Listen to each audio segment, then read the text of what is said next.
Let me get in. Hello. No problem. Do you want us to wait a moment? Why don't, go ahead. Yep. Look at this power.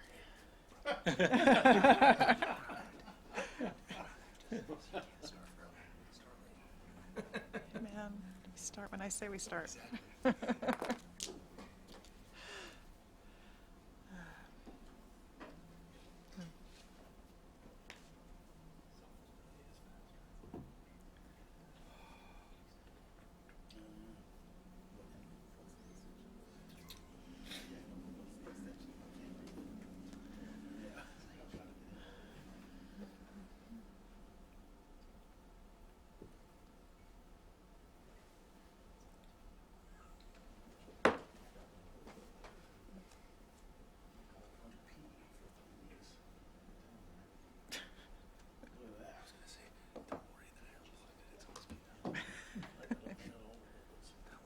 Nice.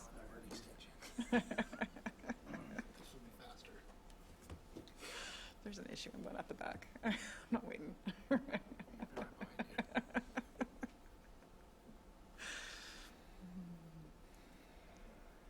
Yeah. We're waiting for Pam, so we're good. Now that I've announced this to everybody in the world.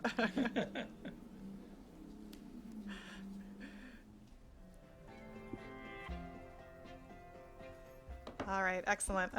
Good evening and welcome to the July 27th, 2023 regular meeting of the Walnut Creek Planning Commission. At this time, I'd like to ask our Commission Secretary, Andy Smith, to please call the roll. Certainly. Commissioner Needing? Here. Commissioner Lezak? Here. Commissioner Pickett? Here. Commissioner Anderson? Here. Vice Chair Strongman? Here. Chair Ward? Here. And Commissioner Reiser is absent tonight, but we have a quorum with 6. Okay, great. Thank you very much. Next on our agenda is the consent calendar, and we do have one item on the consent calendar. Would any commissioner wish to pull this item for discussion? Okay, seeing none, I would now ask if any member of the public wishes to comment on the consent calendar item, which is the Carmel Drive Townhomes item and not other items. And I would also mention anybody attending via Zoom, if you wish to provide comment on this item, please press the raise hand button now in the app. Oh, looks like we do have somebody here. Okay.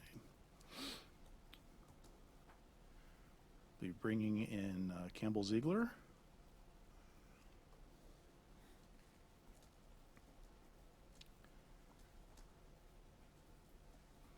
Hi, Campbell Ziegler, Walnut Creek resident. Just voicing my support for the townhome project.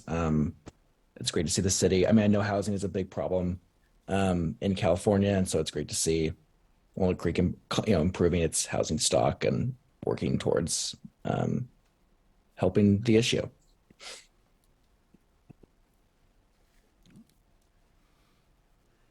Okay, thank you very much for your comment. Do we have any other members of the public wishing to comment at this time?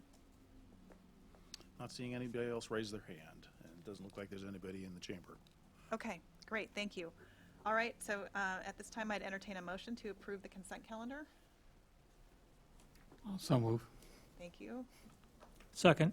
Okay, we have a motion and a second. Can we please call the roll? Yes, Commissioner Needing?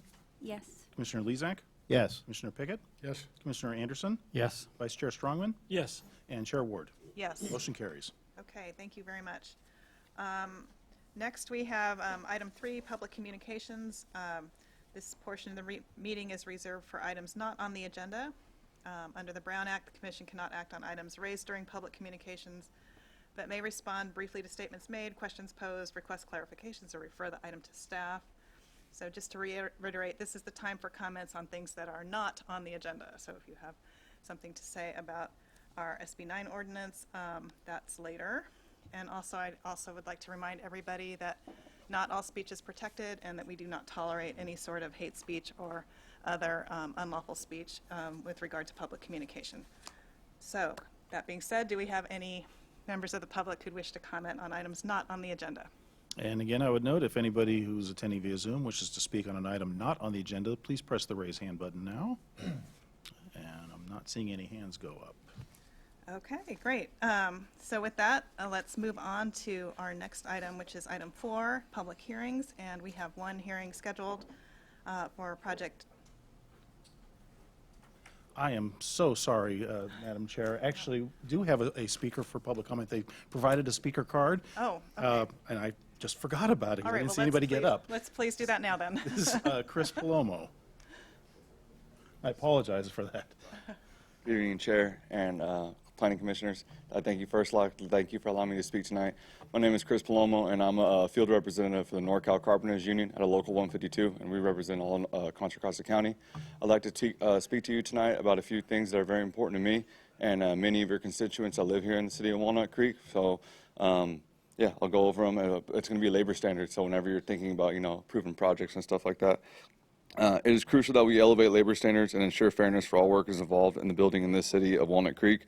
I will focus on 3 important topics: livable wages, access to health care, and the implementation of a joint apprenticeship program. First and foremost, it is time we demand fair compensation for the hardworking individuals who construct and shape this city. Developers and contractors must be held accountable for paying a livable wage to their employees. No workers should have to struggle to make ends meet, especially in a city that prides itself on progress and prosperity.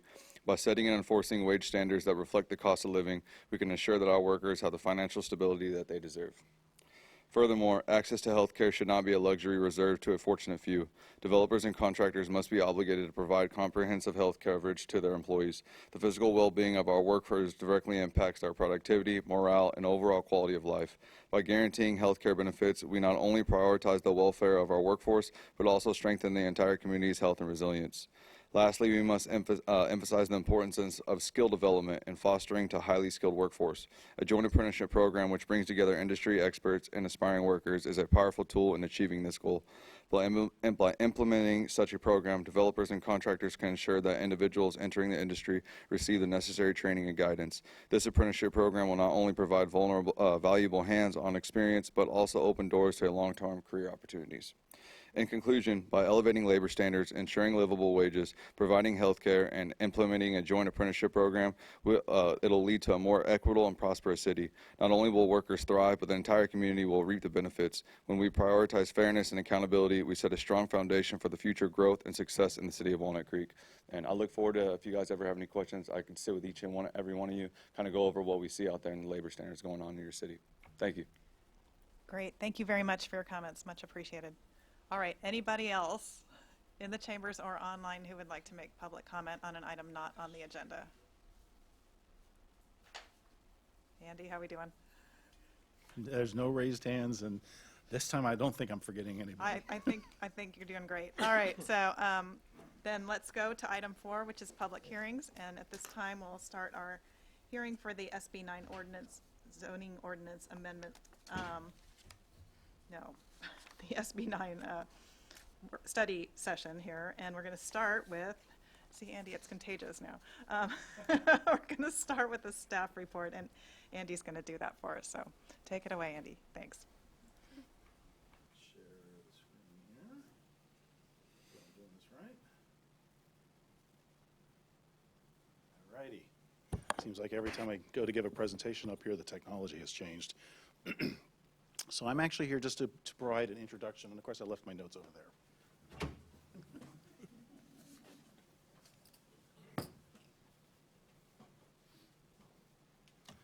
So that's the mistake I made by actually having notes. So it says here I should say hello. Anyway, I'm Andy Smith. I'm the senior planner, heads up long-range planning for the city. And what we have tonight is a study session. So we can have a little bit of fun tonight, so to speak. This is, of course, to discuss a new permanent SB 9 ordinance. Of course, there'll be quite a bit of additional information in the presentation. Our main purpose tonight, or the main thing we're looking for, is seeking input both from the public and from this commission.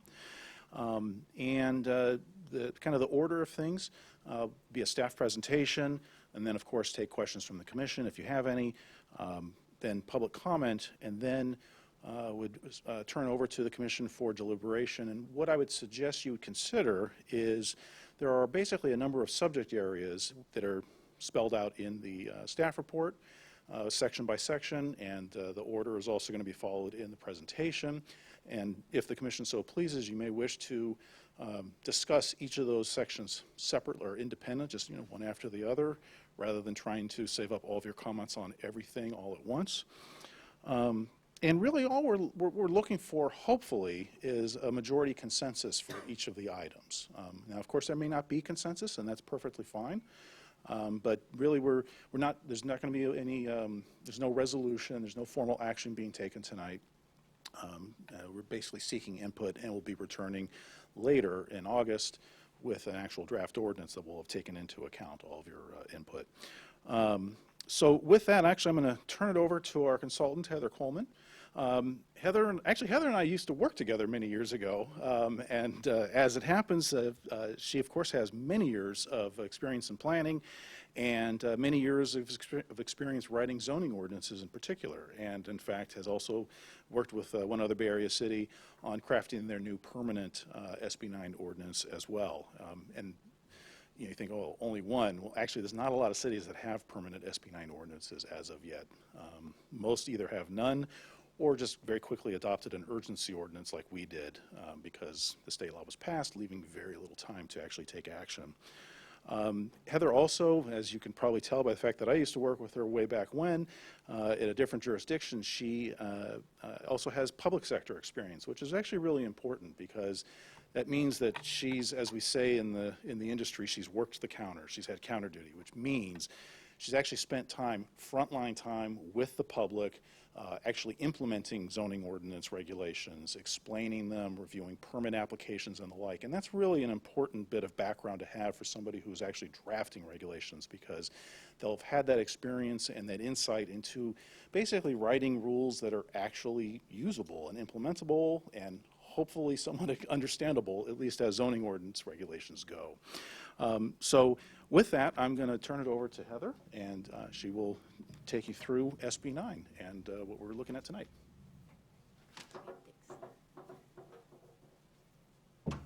Good evening, commissioners. My name is Heather Coleman, planning consultant. So Andy already gave you a bit of an introduction to what we're here to do tonight, and I will take us through the rest. So we're here to develop regulations implementing SB 9 in Walnut Creek. These will replace the interim regulations that were adopted in 2021 and extended in 2022. We really want to focus on the areas that the city is allowed to regulate because much of SB 9 already describes and prescribes what cities must allow, but within the parameters of what state law allows us to regulate and set standards on, that's what we want to focus on. So as Andy mentioned, the purpose tonight of this study session is for you to give staff input so that they and I can draft an SB 9 ordinance, a more permanent set of regulations. Just to recap what SB 9 is, it's called the California Housing Opportunity and More Efficiency Act. As the name suggests, it's intended to help alleviate California's housing crisis and provide more variety of housing types, a greater variety of housing types. In short, it requires cities to allow duplexes or 2 primary units on each lot in a single-family residential zone, and also divide any lot into 2, any lot that's located in a single-family residential zone. It went into effect the beginning of 2022. It applies to all single-family zones. This is a map showing where those are in Walnut Creek.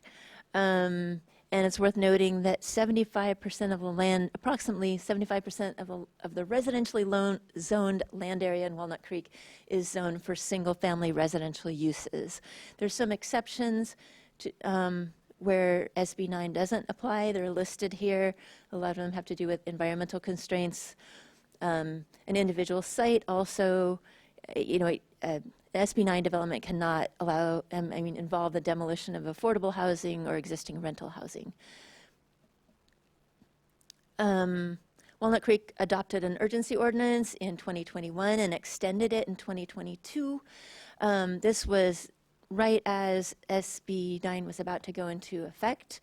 So at that time, the ordinance just includes standards that are the minimum that are required to comply with SB 9, and they set certain standards such as height, floor area, objective design standards, and protection of highly protected trees. So now here we are in 2023. The interim ordinance or urgency ordinance is going to expire in December 2023, and it cannot be extended any more times per state law.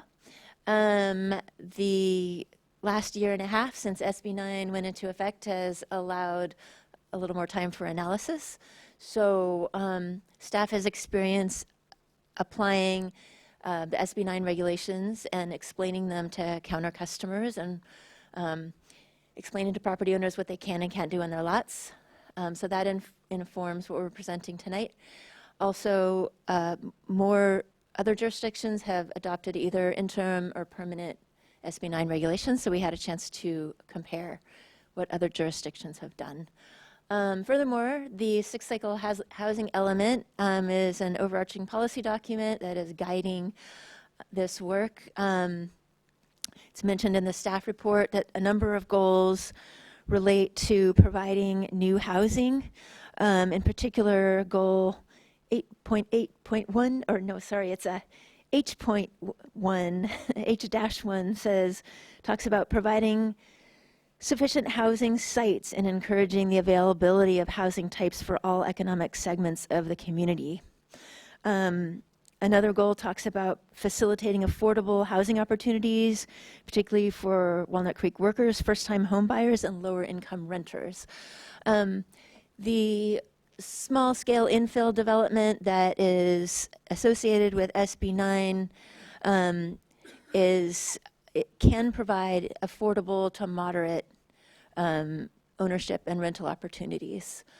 And one of the main fair housing issues identified as part of the housing element process was a lack of housing choice and mobility caused by a lack of affordable housing.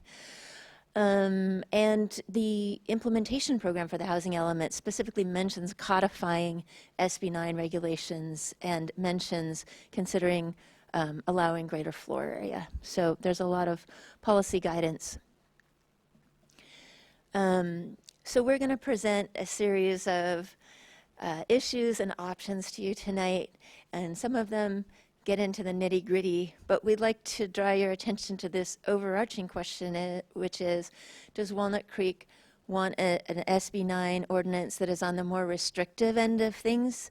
By restrictive, we mean that it limits SB 9 units to the minimum that is required by state law, or do you want to have an ordinance that's more on the flexible end that allows more than the minimum required by state law and might encourage or incentivize property owners to put additional dwellings on their lots?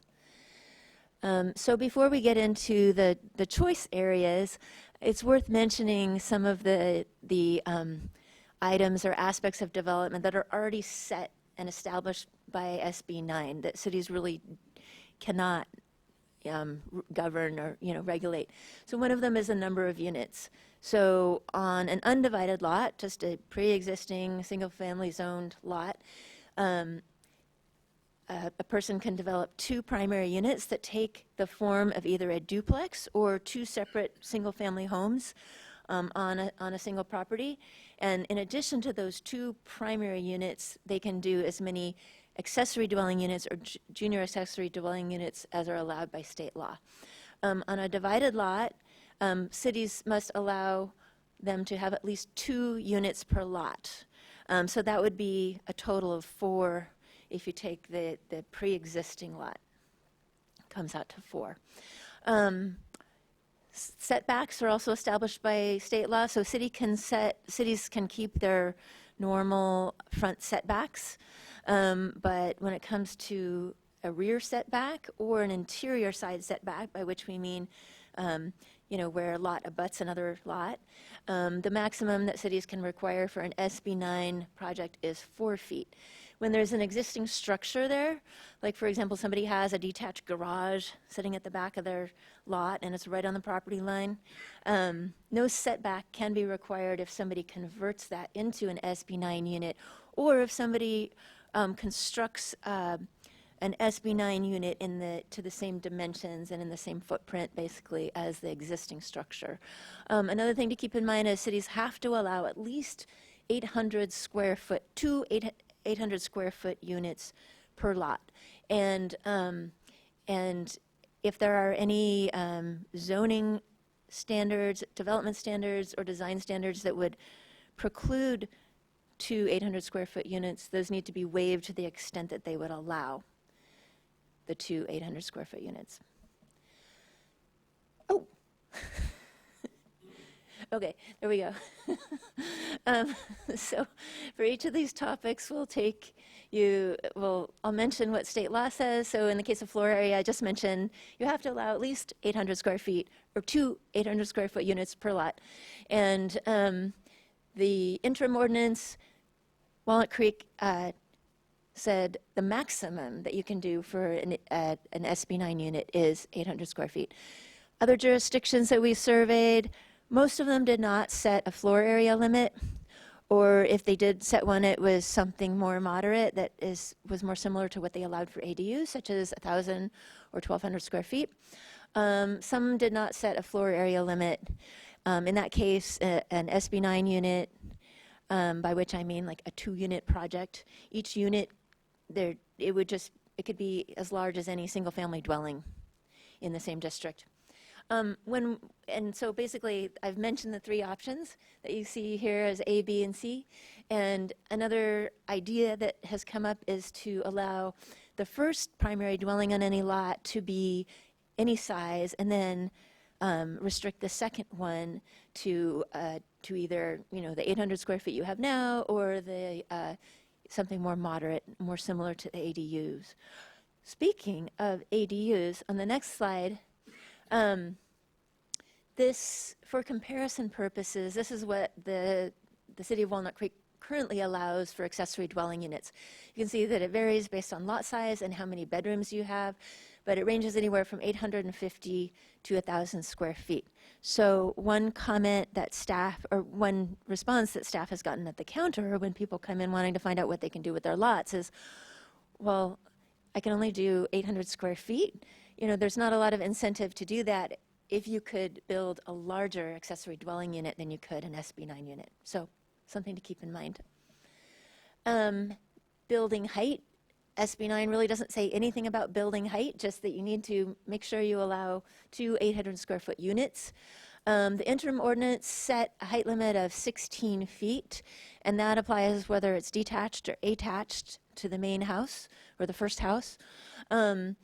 Other cities we looked at did a range of things. Some of them had a lower height limit for SB9 units than they did for single-family homes in the same district. Some just regulated SB9 units the same as they did single-family homes in the same district. We noticed that several of them are doing kind of a 2-part structure, format, where if the SB9 unit meets the standard setbacks, the regularly required rear and side and front setbacks, then it can go up to the same height as a house, any regular single-family dwelling. But if it takes advantage of the reduced setbacks that state law allows and goes close, as close as 4 feet to the side and rear property lines, then they would limit it to the same height that they limit a detached accessory dwelling units to. And we put a range of 16 to 18 feet because that's in line with some new state law on accessory dwelling units. So those are 3 options are keep the height limit low, vary it based on setback, or allow SB9 units to be the same height as other buildings in the same zoning district. And right now in Walnut Creek, that's 25 feet and 2 stories, except it sounds like in some cases it can go up to 29 for a pitched roof. So another area that cities do have some latitude to regulate is how many parking spaces they require. State law says that you can require no more than one parking space per SB9 unit. And if you're within half a mile of a major transit stop, like a BART station, or a block of a car share station, then you can then you can't require any. It does not talk about whether spaces must be covered. That's up to jurisdictions. And the jurisdictions that we looked at, there was a range of requirements. Some of them require it to be covered, some of them don't. The interim ordinance required one space per SB9 unit, and it did require it to be covered.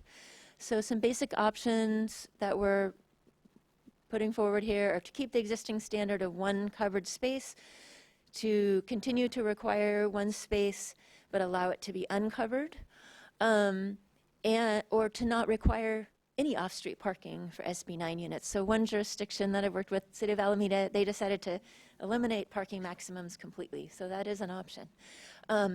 One issue with requiring covered parking is you might end up with carports, where people just put up something to meet the standard, and sometimes carports can be unsightly. So one thing to keep in mind. Design standards. So state law does allow cities to set objective design standards as long as they don't preclude 2 800 square foot units. The interim ordinance carried over some of the very simple but important, but cover a lot of area. Standards from the accessory dwelling unit regulations. They have to do with architectural compatibility, garage conversions, and what you do with the front door of a garage, how many exterior entrances you have that face the street, and then some standards for second-story windows to deal with potential privacy impacts on neighboring properties. The interim ordinance also refers to the objective design standards checklist, and the city is now in the process of adopting new objective design standards. So, we would say we'll update that reference to the new standards. The new standards will apply to SB9 units. And so our two basic options are keep the existing standards and update the references, or you could do something much more extensive based on any design concerns that might be brought up by the commissioners or the public. One thing to keep in mind is we expect that a lot of SB9 development is going to be in the back. If there's already an existing house, it's a lot of the time the infill development is going to be behind an existing house. So keep that in mind as far as, how visible these units will be. So then the second big area that SB9 deals with is dividing a property, dividing a single-family zone property into two. And there's certain things that are already set by state law. Cities have to allow this. Each parcel needs to be about the same, about half the size of the pre-existing parcel. No more than 40%, like a 40-60 split, and each new parcel must be at least 1,200 square feet. For reference, Walnut Creek's single-family zones start at 8,000 square foot minimum, so 1,200 is pretty small. There's some other regulations that are already in state law, like once a parcel is divided, it can't be divided again. The city can't require dedications of right-of-way. Or off-site improvements, and an applicant must state that they're going to reside in one of the units on one of the resulting parcels for 3 years. Oh, and this is we borrowed it from the city of Palo Alto, from their lot design standards, but we just wanted to introduce kind of how lots might be divided, different ways they might. So on the left, we have a side-by-side division where if you picture street down at the bottom of all three of these, in the first scenario, each lot has equal frontage along the street. And the second scenario is called a flag lot. It's where you have one lot in front of another, and then a narrow, it's called a flagpole or a panhandle that provides access to the rear lot from the street to the rear lot. And then in the third situation, you have a landlocked parcel that doesn't have any frontage along the street, but it has a private road with an access easement across the front property. So just a little review before we go on to the next part. So currently, so state law doesn't really prescribe this. It says that cities can set subdivision standards, including requirements for access or frontage, and as long as their standards don't preclude an urban lot split or preclude the two 800 square foot units that I've been talking about over and over again. So the interim ordinance adopted a minimum width for the flagpole portion of 24 feet, and that was based on the city's street standards. So that would be for a private street, I guess. And then some of the options that we've put are keep existing standards, adopt a moderate width, like 18 or 20, or you could just not specify the width of the panhandle and default to the fire district standards. That's what some of the your neighboring jurisdictions have done. Just leave it up to the Contra Costa Fire District and other safety and utility district standards. Very similar issue here is easements. So this is kind of going back. I'm going to go back 2 slides here. It's a question of whether you want to allow the far right scenario with an easement across the front lot. And basically, right now, the interim ordinance says you can only do that. Like, first, you've got to try to have the 24 feet, and then if you can't, then you've got to have some frontage, and then if you can't do that, then you can have an easement. So the question is just, do you want to loosen that up and allow easements in all situations? A final topic is development impact fees. So SB 9 doesn't really speak to this, but other sections of state law do allow the collection of development impact fees. In Walnut Creek, that's going to include traffic impact and an affordable housing in lieu fee. The interim ordinance explicitly stated that SB 9 units, development of SB 9 units does involve the payment of affordable housing in lieu fees and any impact fees, it says, but these are the two that really come into play. This is another place where we need to compare to ADUs, because ADUs, for the most part, do not end up paying impact fees unless they're over 800 square feet. Correct me if one of the staff, if I don't have that quite right, but okay.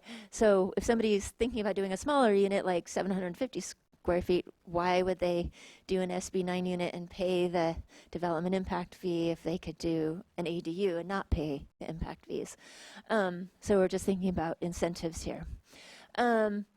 So some of the options that we've listed are keep the existing standards, require development impact fees for SB 9 units, but exempt them if they're under 800 square feet, or reduce or waive the inclusionary housing, that's the affordable housing in lieu fee, but leave the other development impact fees, or you could also just reduce or waive all development impact fees for SB 9 units to encourage people to build them. So what we're asking for you is to hear public comments. Of course, ask us questions and then hear public comments, and then provide direction to staff on drafting a permanent set of SB 9 regulations for Walnut Creek. Thank you. Great, thank you very much for that wonderful presentation. It's really complicated, and you really set forth the issues very clearly, and we really appreciate that. So as we just heard, now it's time for commission questions with regard to the presentation. Does anybody have any questions? And just to remind you, this is questions, not comments. We're not going to deliberate, decide. We're going to do that later. This is just questions. Okay, Commissioner Anderson. Thank you. Just for clarification, when you're referring to SB 9 units, you're referring to 2 units on one lot, not the lot split and 2 or 4 or whatever on that. You're just talking about for a single lot. It could be either a single lot or a lot split. When I'm referring to SB 9 units, I'm meaning two detached single-family dwelling units on a single lot, or a duplex on a single lot. And the reason that I'm saying SB 9 units, I guess, is to distinguish them from accessory dwelling units. You can also have accessory dwelling units on your lot, but the SB 9 units are primary units, and they're not subject to the ADU regulations. They're subject to their own regulations. But the idea is that they are main units, and then you can have any number of accessory dwelling units as allowed by state law. But so I'm really referring to 2-unit projects, either a duplex or 2 detached single-family dwellings, but they're located on the same lot. But very good question. Right, so what I'm trying to get at is, if you do a lot split under SB 9, then the 2 resulting lots, each of them, are they subject to SB 9 constraints, or are they just, standard one-lot development? Yeah, so if you'd like, I can jump in on that one. Actually, so under our existing regulations and the zoning ordinance, let's say you have your typical single-family lot that's got a house, may or may not have ADUs, but you've got a house on it, and the owner does an urban lot split. Any units built on the new vacant lot are considered SB 9 units, and then the second unit built on the lot that still has the house on it would also be considered an SB 9 unit under the current interim ordinance.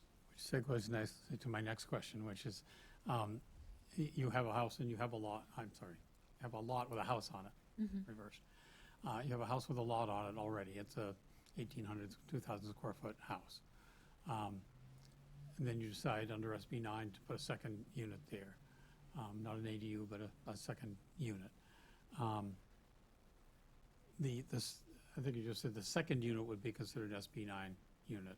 The first one, the existing one, would not. Under our current regulations, yes, that's correct. And if you had an empty lot, built a standard unit under the standard development. Under the current regulations, that second lot, you're only allowed, No, I'm sorry, you have an empty lot, you buy a lot. Oh. A single lot. And you build a house. And then 2 years later, you decide you're going to add a second unit under SB 9. So the first one, you wouldn't have to, make that one smaller or, shorter or anything like that. That's under the standard development requirements. The second unit would be under SB 9. correct, that's how that's under our current ordinance that's defined that way. In fact, the existing primary dwelling is defined as a pre-SB 9 unit. That's how it's written in the interim ordinance. Even if it's built later. No, the house, so you've got a vacant lot, you build a house under the current normal zoning regulations just for a house, and then you add a second unit under SB 9. At that point, you have a pre-SB 9 unit, which is the original house built just to normal regulations, and then the SB 9 unit, which is subject to the 800 square foot limitation and the other ones that were gone over. Thank you. Okay, Commissioner Lezak. So I saw in the staff report that to date there have been 2 applications in the city for this. My question is really about scale. We're talking about an ordinance to create a whole new set of rules for what I perceive to be a likely relatively uncommon situation. And so there's been 2 applications in a year and a half. Is that right? Yes, that's correct. How many more applications do we expect in the next 8-year housing element cycle? Did we speak to this at all in the housing element? And if you know, how common is this in other cities? Are people seeing, I guess and I'm trying also to compare that in scale to, say, ADUs, which we did see a certain number of ADUs happen. I know it isn't a huge number, but percentage-wise, we saw an increase over what previously was done prior to the state law. Go ahead. Okay. Okay, let me try to remember the question. So first about, the part that I definitely remember with regard to ADUs, we have in the city, I actually forget the exact number, but it's either 60 or 90 ADUs. It's somewhere in that ballpark across the entire city. Now, that is out of a total of 32,000 plus dwelling units existing in the city, so it's a small amount.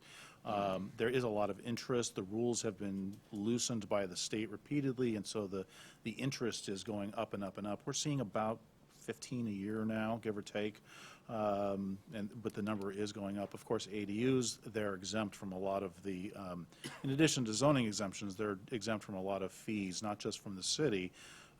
We don't charge development impact fees for ADUs, but likewise, there's reduced fees, sometimes greatly reduced fees to, say, the water district and the sanitary district. And normally, those fees on their own for a house can get up above $50,000 and actually well above that for a new house. And those are reduced or waived depending on the size of the ADU. So it's a popular option. But it is, of course, as any homeowner knows, trying to add a unit to a property that has a house in the middle of it is sometimes a challenging proposition, not to mention expensive, complex, and difficult to live through. And those matters were actually studied by the Turner Center at UC Berkeley, where they did kind of a GIS mathematical analysis of how many properties. They looked really, I think they were looking at the entire Bay Area, but they were looking at, how many properties out there could theoretically accommodate an SB9 unit. And then they looked at, okay, well, how many of those would it actually financially make sense? And then they, so they went from a big number to a much smaller number, what makes financial sense to do it.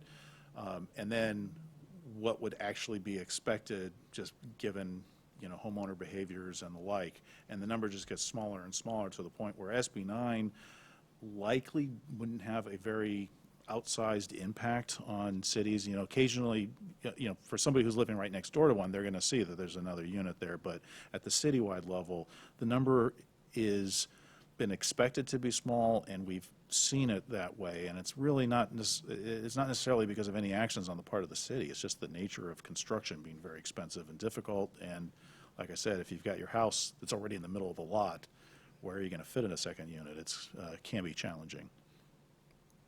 So if there were 2 applications to date, your opinion is that is fairly consistent with the rate that we might see over the next 8-year period? So I can't project, and actually, we really didn't do a projection for SB9 units in the housing element because HCD, the California Department of Housing and Community Development, which is the state agency that certifies housing elements, they basically wouldn't allow us to use SB9 units to meet our housing allocation, primarily because we don't have a track record with them because the law didn't exist.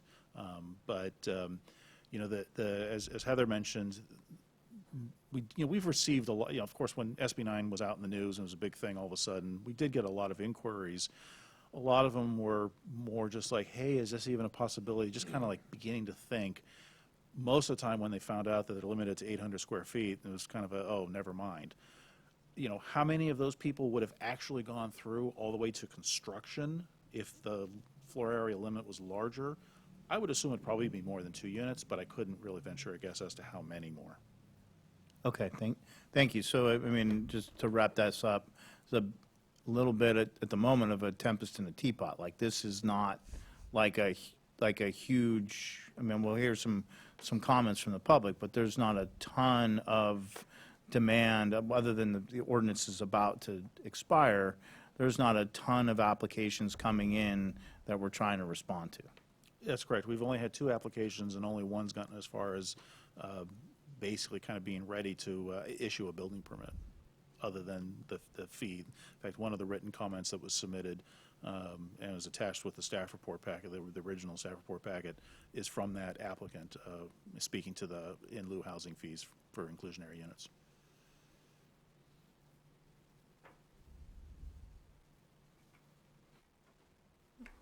Okay, any other questions? Bob? Go ahead. Okay. Vice Chair Strongman, you're up. Speaking of financing it, do we have a rule of thumb for construction costs for residential in Walnut Creek? Oh, boy. I don't know if I want to go on record saying. It really depends a lot on the construction type. But typically, SB 9 units, it's going to be just standard wood frame construction. I would actually, before I venture a guess, I think there's a few other members of the commission that I would first defer to. Might be able to speak to that, who are in the business. I haven't built a single-family house for 10 years, so I have no idea. But small houses are very expensive per square foot to build, and large custom homes are in the $300 a square foot range, so So $200 might be reasonable. I was going probably not. to say $400 a square foot, but For a smaller unit, you're going to be higher per square foot because you got bathrooms and kitchens, and that costs the same kind of regardless. So you're up there, I'd say 300 plus for a small unit. So, okay, thank you. It's, listening to your presentation, which was very useful, seems to be some contradictions between our ADU laws and the SB 9 laws. Are we going to try and reconcile those somehow? Is the question, are we trying to reconcile them? Yeah, will there be any, I mean, it seemed to be some points might be easier to do an ADU than an SB 9 type thing. I think with both ADUs and SB 9 units, a lot of the standards are already set in state law. But we're presenting some contrasts here because it raises the question of, if SB 9 units are harder or more expensive to construct or have to be smaller, then it kind of disincentivizes the use of SB 9. And SB 9 does offer, one thing that it offers over ADUs is potential, although it sounds like constructing is not necessarily cheap, but if you were to divide a lot and sell part of it off, that could be a slightly more affordable home ownership opportunity because you have a smaller lot. You could also, depending on the local regulations, allow for separate sale of the two units, which on two.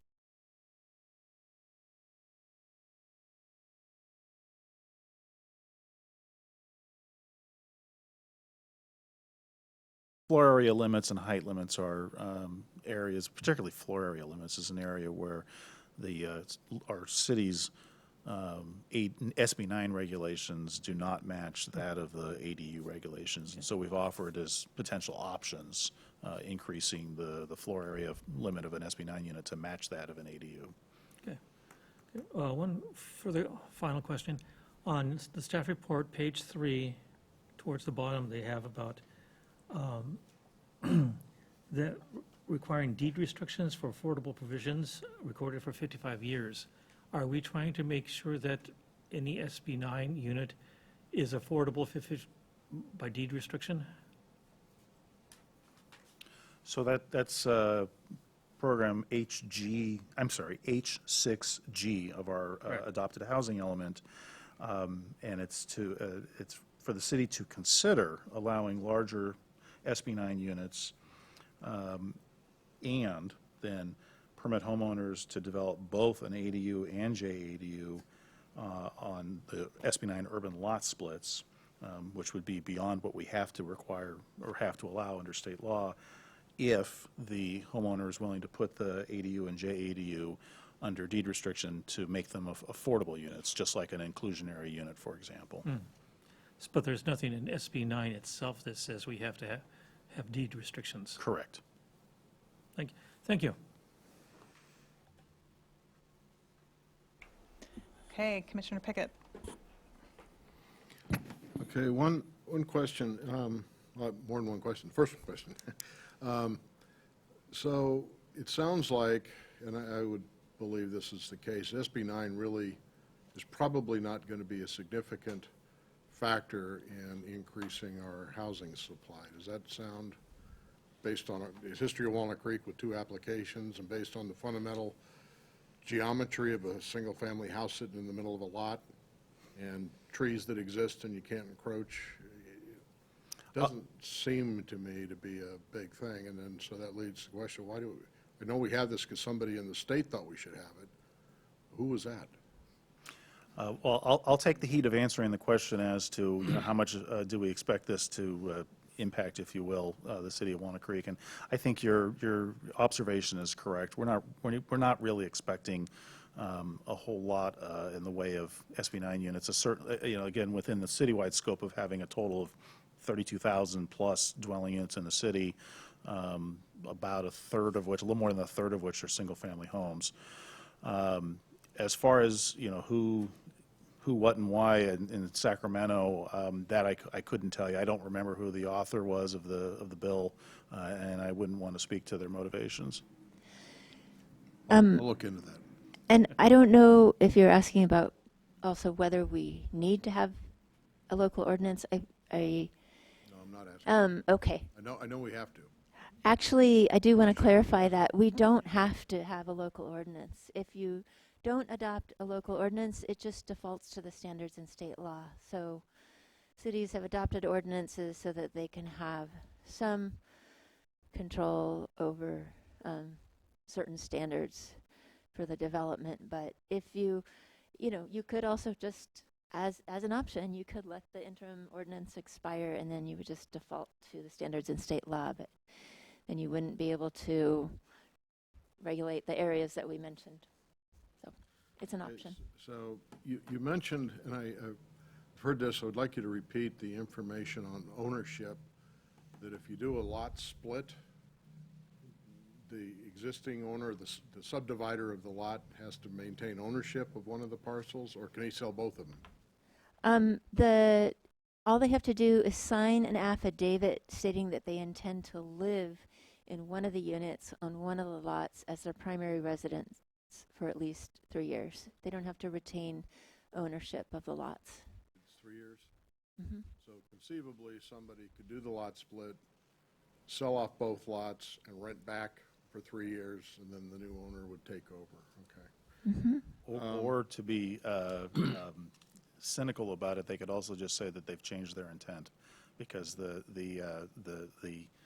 affidavit that's required under state law is only that they intend to live there for 3 years, not that they actually have to. And there's nobody to go check on them anyhow. Well, again, it's just intent, so we wouldn't enforce that. Okay, now,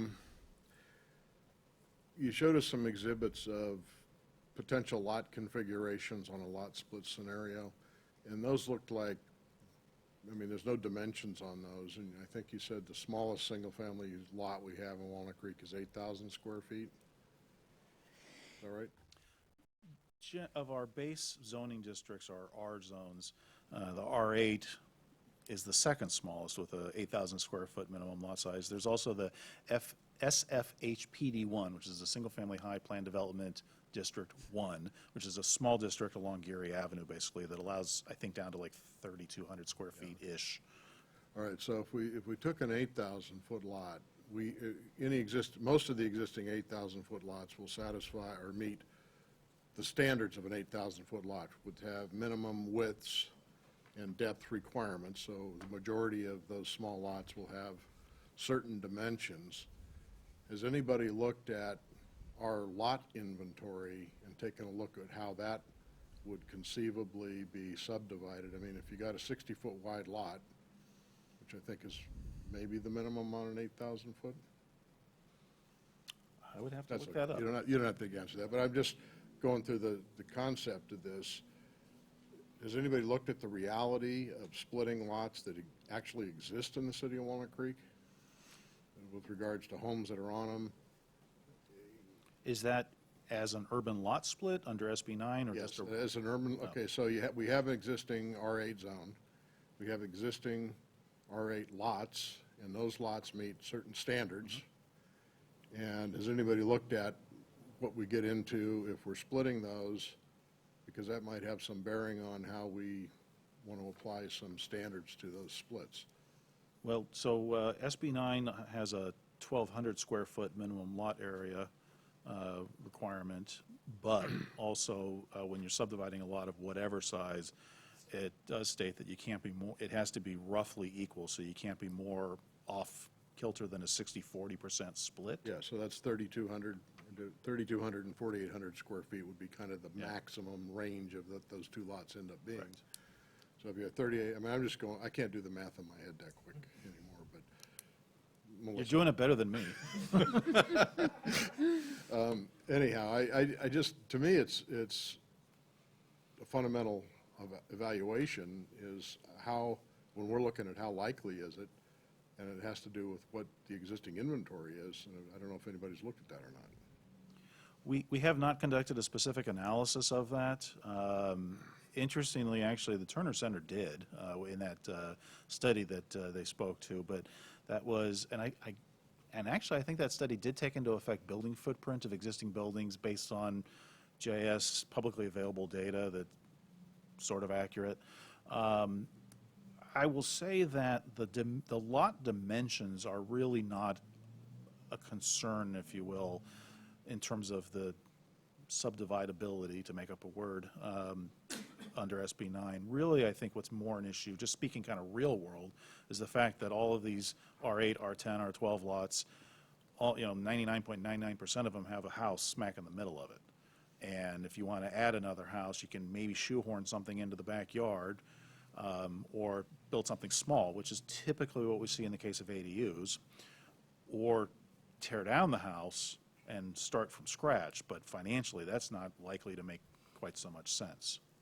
Yeah, I mean, what I envision in the catastrophic world is that some developer comes in and buys 3 or 4 lots together, maybe takes him a couple of years to do that, and then he mows everything down and creates a bunch of fourplexes in that string of 4 lots. So you get 4 lots, you get 16, right? You get 16 houses in the middle of a single-family neighborhood.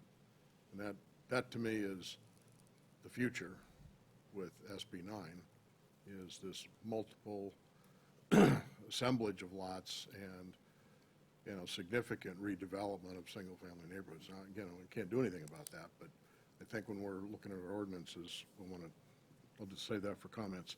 Now, we also have lot coverage ratios in our single-family zones. And would those apply to these 2 new lots if you do a split? Does that same lot coverage ratio apply to the new houses? Can it? We can apply standards like that, but you still have to allow at least 800 square foot units under state law. Yeah. So basically, most zoning requirements are waived as necessary to physically accommodate at least 2 800 square foot units, and that's under state law. Okay, did anybody look at that, again, in regards to the reality of Walnut Creek and zoning, and is that going to be a factor on the 800 square foot unit? I mean, 800 square feet, I don't know what our lot coverage ratios are. They're different depending on the zoning. But again, looking at the smallest scenario, an 8,000-foot lot has a certain lot coverage. You split it, would any of that preclude an 800 square foot house? Well, the lot coverage, if the lot was so small that the 2 800 square foot units were to exceed the lot coverage maximum, then that lot coverage maximum is automatically waived pursuant to state law. Okay. And I do actually, just to speak to your previous question about the possibility of sites being, somebody buying up multiple homes and redeveloping them, if you will, I just want to make the observation that we have a number of single-family neighborhoods in the city that are actually zoned multiple family residential and have been for several decades. And, for example, along Overlook Avenue on the other side of the freeway, over the years, we have started to see some development in those areas as per the multiple family residential designation, but it's taken decades for that to happen, and it's still, even there, is primarily single family. Those types of changes tend to be very evolutionary just because of the realities of, the financial realities of construction, and also just, do the owners even want to sell? And then while you're looking up lot coverage, I'll mention that there's maybe the city attorney can reference the section of SB 9, because I don't have it in front of me, but there is something that prohibits someone, the same person, from dividing another lot adjacent, or anyone acting in concert with the person who did the subdivision. But we'll have to look up the details of that. That is addressed in SB 9. Yeah, they're trying to prevent like speculation and promote small-scale infill development. Okay, and how many single-family homes are in Walnut Creek? I don't have the exact number in front of me, but approximately 12,000-ish. I can double check. That's close enough. I'll trust you. And do we know what percentage of Walnut Creek live in the single-family home neighborhoods? So population, I can tell you that I think it's 37% of our total dwelling units in the city are single-family detached homes. The average household size in those homes tend to be larger than the multiple family. So if our population is 70,000, let's say there's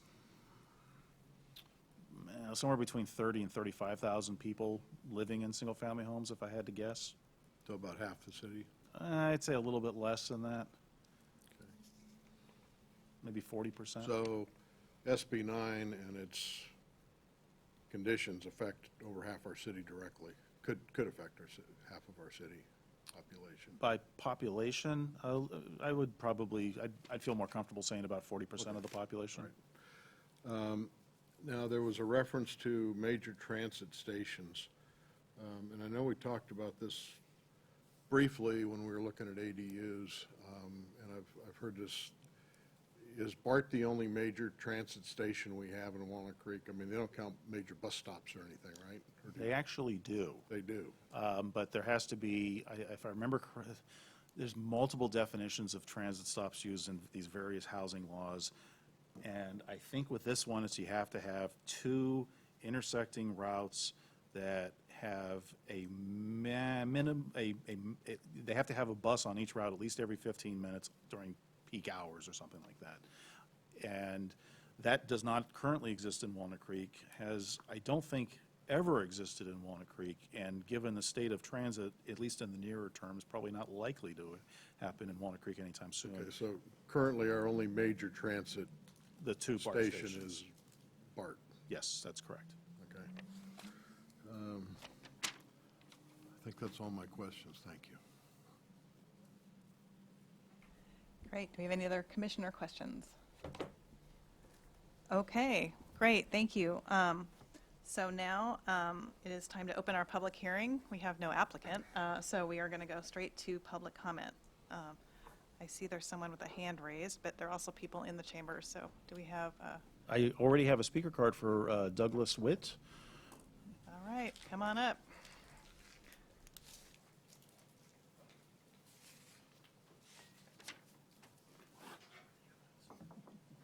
Before I get going, I think the individual, to answer your question, Mr. Pickett, that pushed this legislation through was a guy named Weiner or Weiner, I don't know which he prefers, Okay. San Francisco. Thank you. This has been very informative, and I thank the commission. The thing that seems apparent in this is that this state law has nothing to do, at least for Walnut Creek, with increasing the amount of available housing for lower income people. Two applications is inconsequential.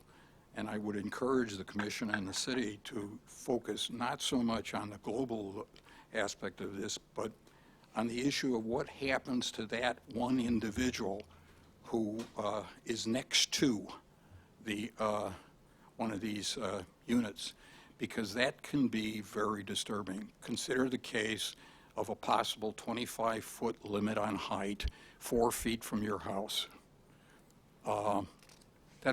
And without much architectural capability, without much capability to control the architectural features of that house. If there's anything I think we need to study, it's the impact on the individual. Whether it's one person, 2 or 5 or 10, that impact is very serious to that individual, whereas the benefits from this legislation are minimal. It was a knee-jerk legislation package to get votes for people who allegedly think they're solving a problem. It has nothing to do with good housing. That's an opinion. Some specifics. I would encourage, as you probably know already, that we in no way reduce the restrictions in the interim rules or regulations that are in place right now. That in fact, I would encourage an increase in restrictions. I'm not aware of which things can and cannot be done. But for example, there's no restrictions on the width of the lot. There should be, if we can do it. It's ridiculous to say that you could divide a lot that had a 60-foot frontage and put in something that was 20-foot wide. And one would say, well, it's not practical, et cetera, but consider for the moment and consider yourselves the guy who's going to be next to those properties if they're not constrained. The state law is poorly written. It's as simple as that. And I encourage you to do whatever you can to retain the restrictions and to consider how it would be to have one of these units going next to you and an atrocity of a construction for one person's benefit at the expense of another. I have one specific thing. There are, I'm no lawyer, by the way, but CC&Rs often constrain the height or number of stories or type of buildings and use that can be used constructed in a given area. Those are independent of can I continue? No, I'm sorry, your time's up, so you need to wrap it up here. Okay, I will wrap it up. Those are independent of the regulations that the city will provide, but I would like to see in the new regulations at least a mention that they have to comply with CC&Rs associated with the property. That's for benefit for the applicant and for the people in that CC&R area. Great, thank you for your comment. Do we have anyone else in the chambers who would like to make a comment at this time? Okay. See there's somebody with their hand up online. Yes, I will ask if any of the members of the public, I'll be bringing in Brian Walsh, actually. Let me first start doing that since Zoom is a little slow. But if any of the other members of the public wish to, who are attending via Zoom, wish to speak, please press the raise hand button. I see one hand's gone up. And let's see here, Brian Walsh is coming in. I see his mic's turned on. Good evening. Just want to check Yes, that you can hello. hear me. Yes, we can hear you. Go ahead, please.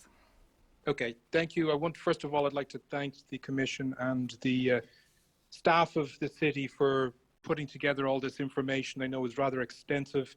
It is a complicated issue, and it does speak to the statewide issue relative to housing and the utilization of lots that we're familiar with as single family lots that have existed for close to a century. So my first point is, what is the state's intentions here? And do we believe that the state will stop where it currently has written the state laws? And my belief is that will not be the case, that they will look at jurisdictions like Walnut Creek and determine, is the city stopping or preventing the development of appropriate lots for subdevelopment or subdivision?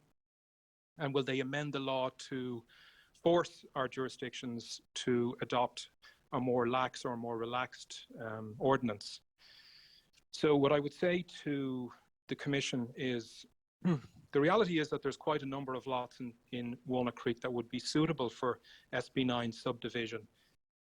The current disincentive is, as was spoken of earlier, is you could have a lot that is substantial enough to be subdivided and still meet the criteria of an ordinance for a home as if it were a vacant lot, but yet you're restricted to 800 square feet. So in that case, there's no incentive for anybody to build. And this is the key point. It is not developers that are going to utilize SB9. It's individual homeowners who are taking on a project for which they have really no expertise in. And the cost associated with doing this is huge. It's hugely prohibitive to undertake subdividing a lot that you own, that you are now going to build a home on in the back of, which was again made in the presentation, and most of these lots would be homes built in the back. Nobody is going to build a home in the back of their lot if it decreases the value of their existing home or makes it such that it's not an attractive proposition, nor does it work for the neighborhood. Nobody's really interested in that. None of these single family owners are interested in doing that. So I would urge the Commission to allow the ordinance to be such that a subdivision of a lot would be then subject to the ordinance that already exists for a vacant lot, and not to minimize it to the restriction of 800 square feet. Flag lots. So as was talked about, most of these lots will be development in the back if the lot is big enough, where you need an easement to be able to get through. It makes no sense to have a 24-foot wide requirement. It makes sense to use the Contra Costa County Fire District's code of an easement of 16 feet, because it's really only important in the event of a fire or some sort of an episode where an ambulance or a fire brigade needs to get back there. So why not adopt just the Contra Costa code of 16 feet? Okay, And sir, your time is up. just one last quick point, Well, just one last very quick point, it's is just way cost. up. I gave you extra already. Well, just transparency about cost is all I ask, is that the city then adopt a way of making sure the homeowner knows the costs associated with upfront, so instead of having to find out too far down into the project. Thank you very much for your time. All right, thank you very much. Appreciate that. All right, think we have at least one other person on Yes, Zoom here. I'm bringing in Jan Warren. Okay.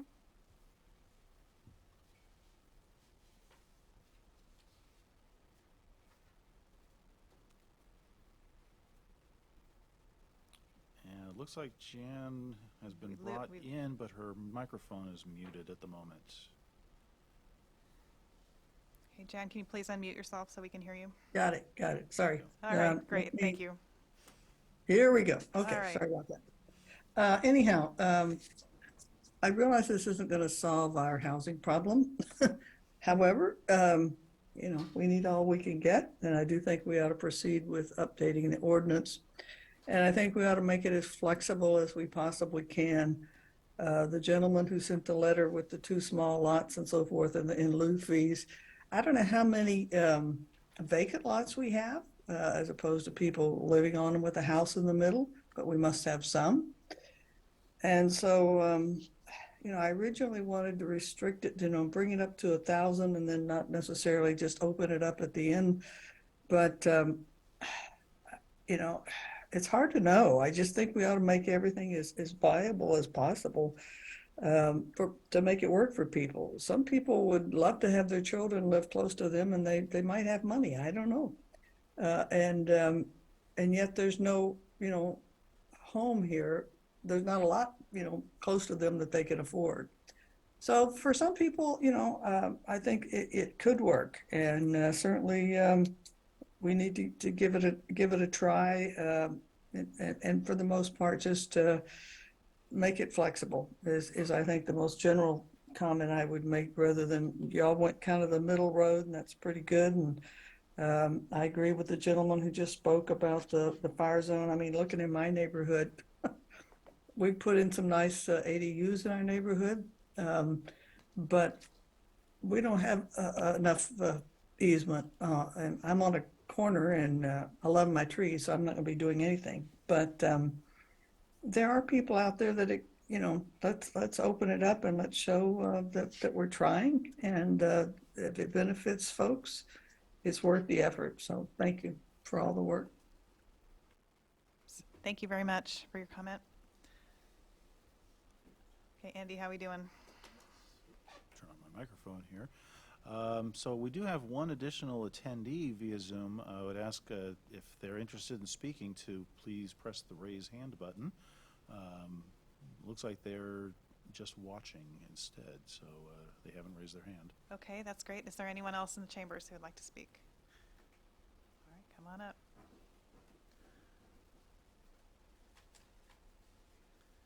Hi, my name is Saeed Kahangi, and I had a piece of property myself close to the BART station in Pleasant Hill for the last 7 years. I got the approval to build a 4,500 square foot house, and then I heard about this SB 50 or SB 9 coming up. So I hold on and scratched that idea because I thought this is a really good location. It's a half a mile from the BART. It has two entrance to two different streets, to two different cul-de-sac. I tried to the city of Walnut Creek to see what can I do with it, because I just didn't want to split the lot or just build one huge house on it. After going back and forth with the city on the 2021, we got to this idea that we can split it. And I said, okay, I split it in two lots and build a 2,500 square foot lot. And they returned, they came back to me that they said the maximum you can build on it is 1,600 on each. You cannot build more than that. They scratched the idea of building a fourplex or twoplex or anything else in there. And I tried different people and see if I can build a low-income housing over there, because people don't need a car or anything else. It's about half a mile. You can just walk, very pleasant walk, it's flat land to the BART. So I understand that the number of the application being low is that nobody want to build. It's very hard to build and it's very expensive to build, unless they build something that the people can use. On SB 9, the requirement is that if you even build the ADU, is 800 square foot. To build a nice place for a family of 3 people, husband, wife, and a kid, you need 2 bedroom, 2 bath. And that takes about 900 square foot to build it. When you limit that to the 800, it became a 1 bedroom or two small bedroom that the people, they use it for just using for Airbnb, and instead of going after what was the intention behind the SB 9 to build a low-income housing for the people to live in it. If you have a newly wed people and they just want to live somewhere in Walnut Creek, the rent is $3,000, $4,000, $5,000, and that doesn't make it. So I would really appreciate if the city of Walnut Creek and you guys just look into it and see what you can do to build something for the low-income people. I appreciate your time. Great. Thank you very much for your comment. Andy, is there anybody else who'd like to No, comment? there's not.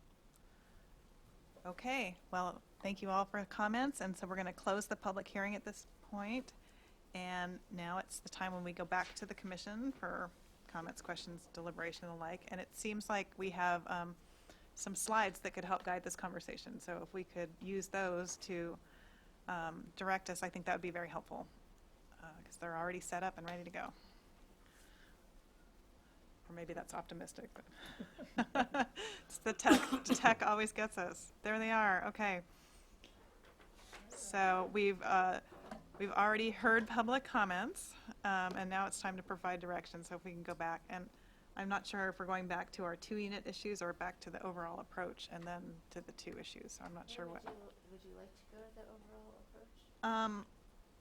Would you like Yeah, that seems like a good place to start.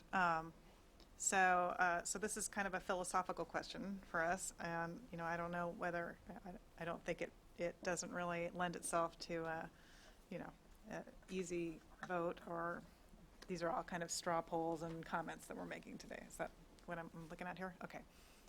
But generally, it's just kind of the overarching philosophy that this commission would like to see driving the particular implementation of the ordinances that we do to try and implement SB 9 generally. And so as you can see here from these fabulous arrows that are, I don't know, so we have, there's a little bit of a suggestion here as to an opinion, but so we have a restrictive approach, which would be essentially just conforming to the law. We're required to do that. Of course, we intend to do that, but we can, if we want, just do nothing more than that, and that could include doing literally nothing, which would then give us the minimum required by state law, but would also limit our ability to do some regulation that we would otherwise be able to do. And then the other option, of course, the more oh, I see, am I veering off? I'm about to take out a bank of garbage cans here.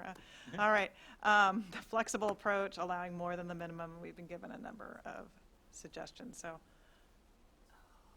All right, help me out here. Am I flailing? I don't know. I thought I was doing okay. But Just wanted to clarify.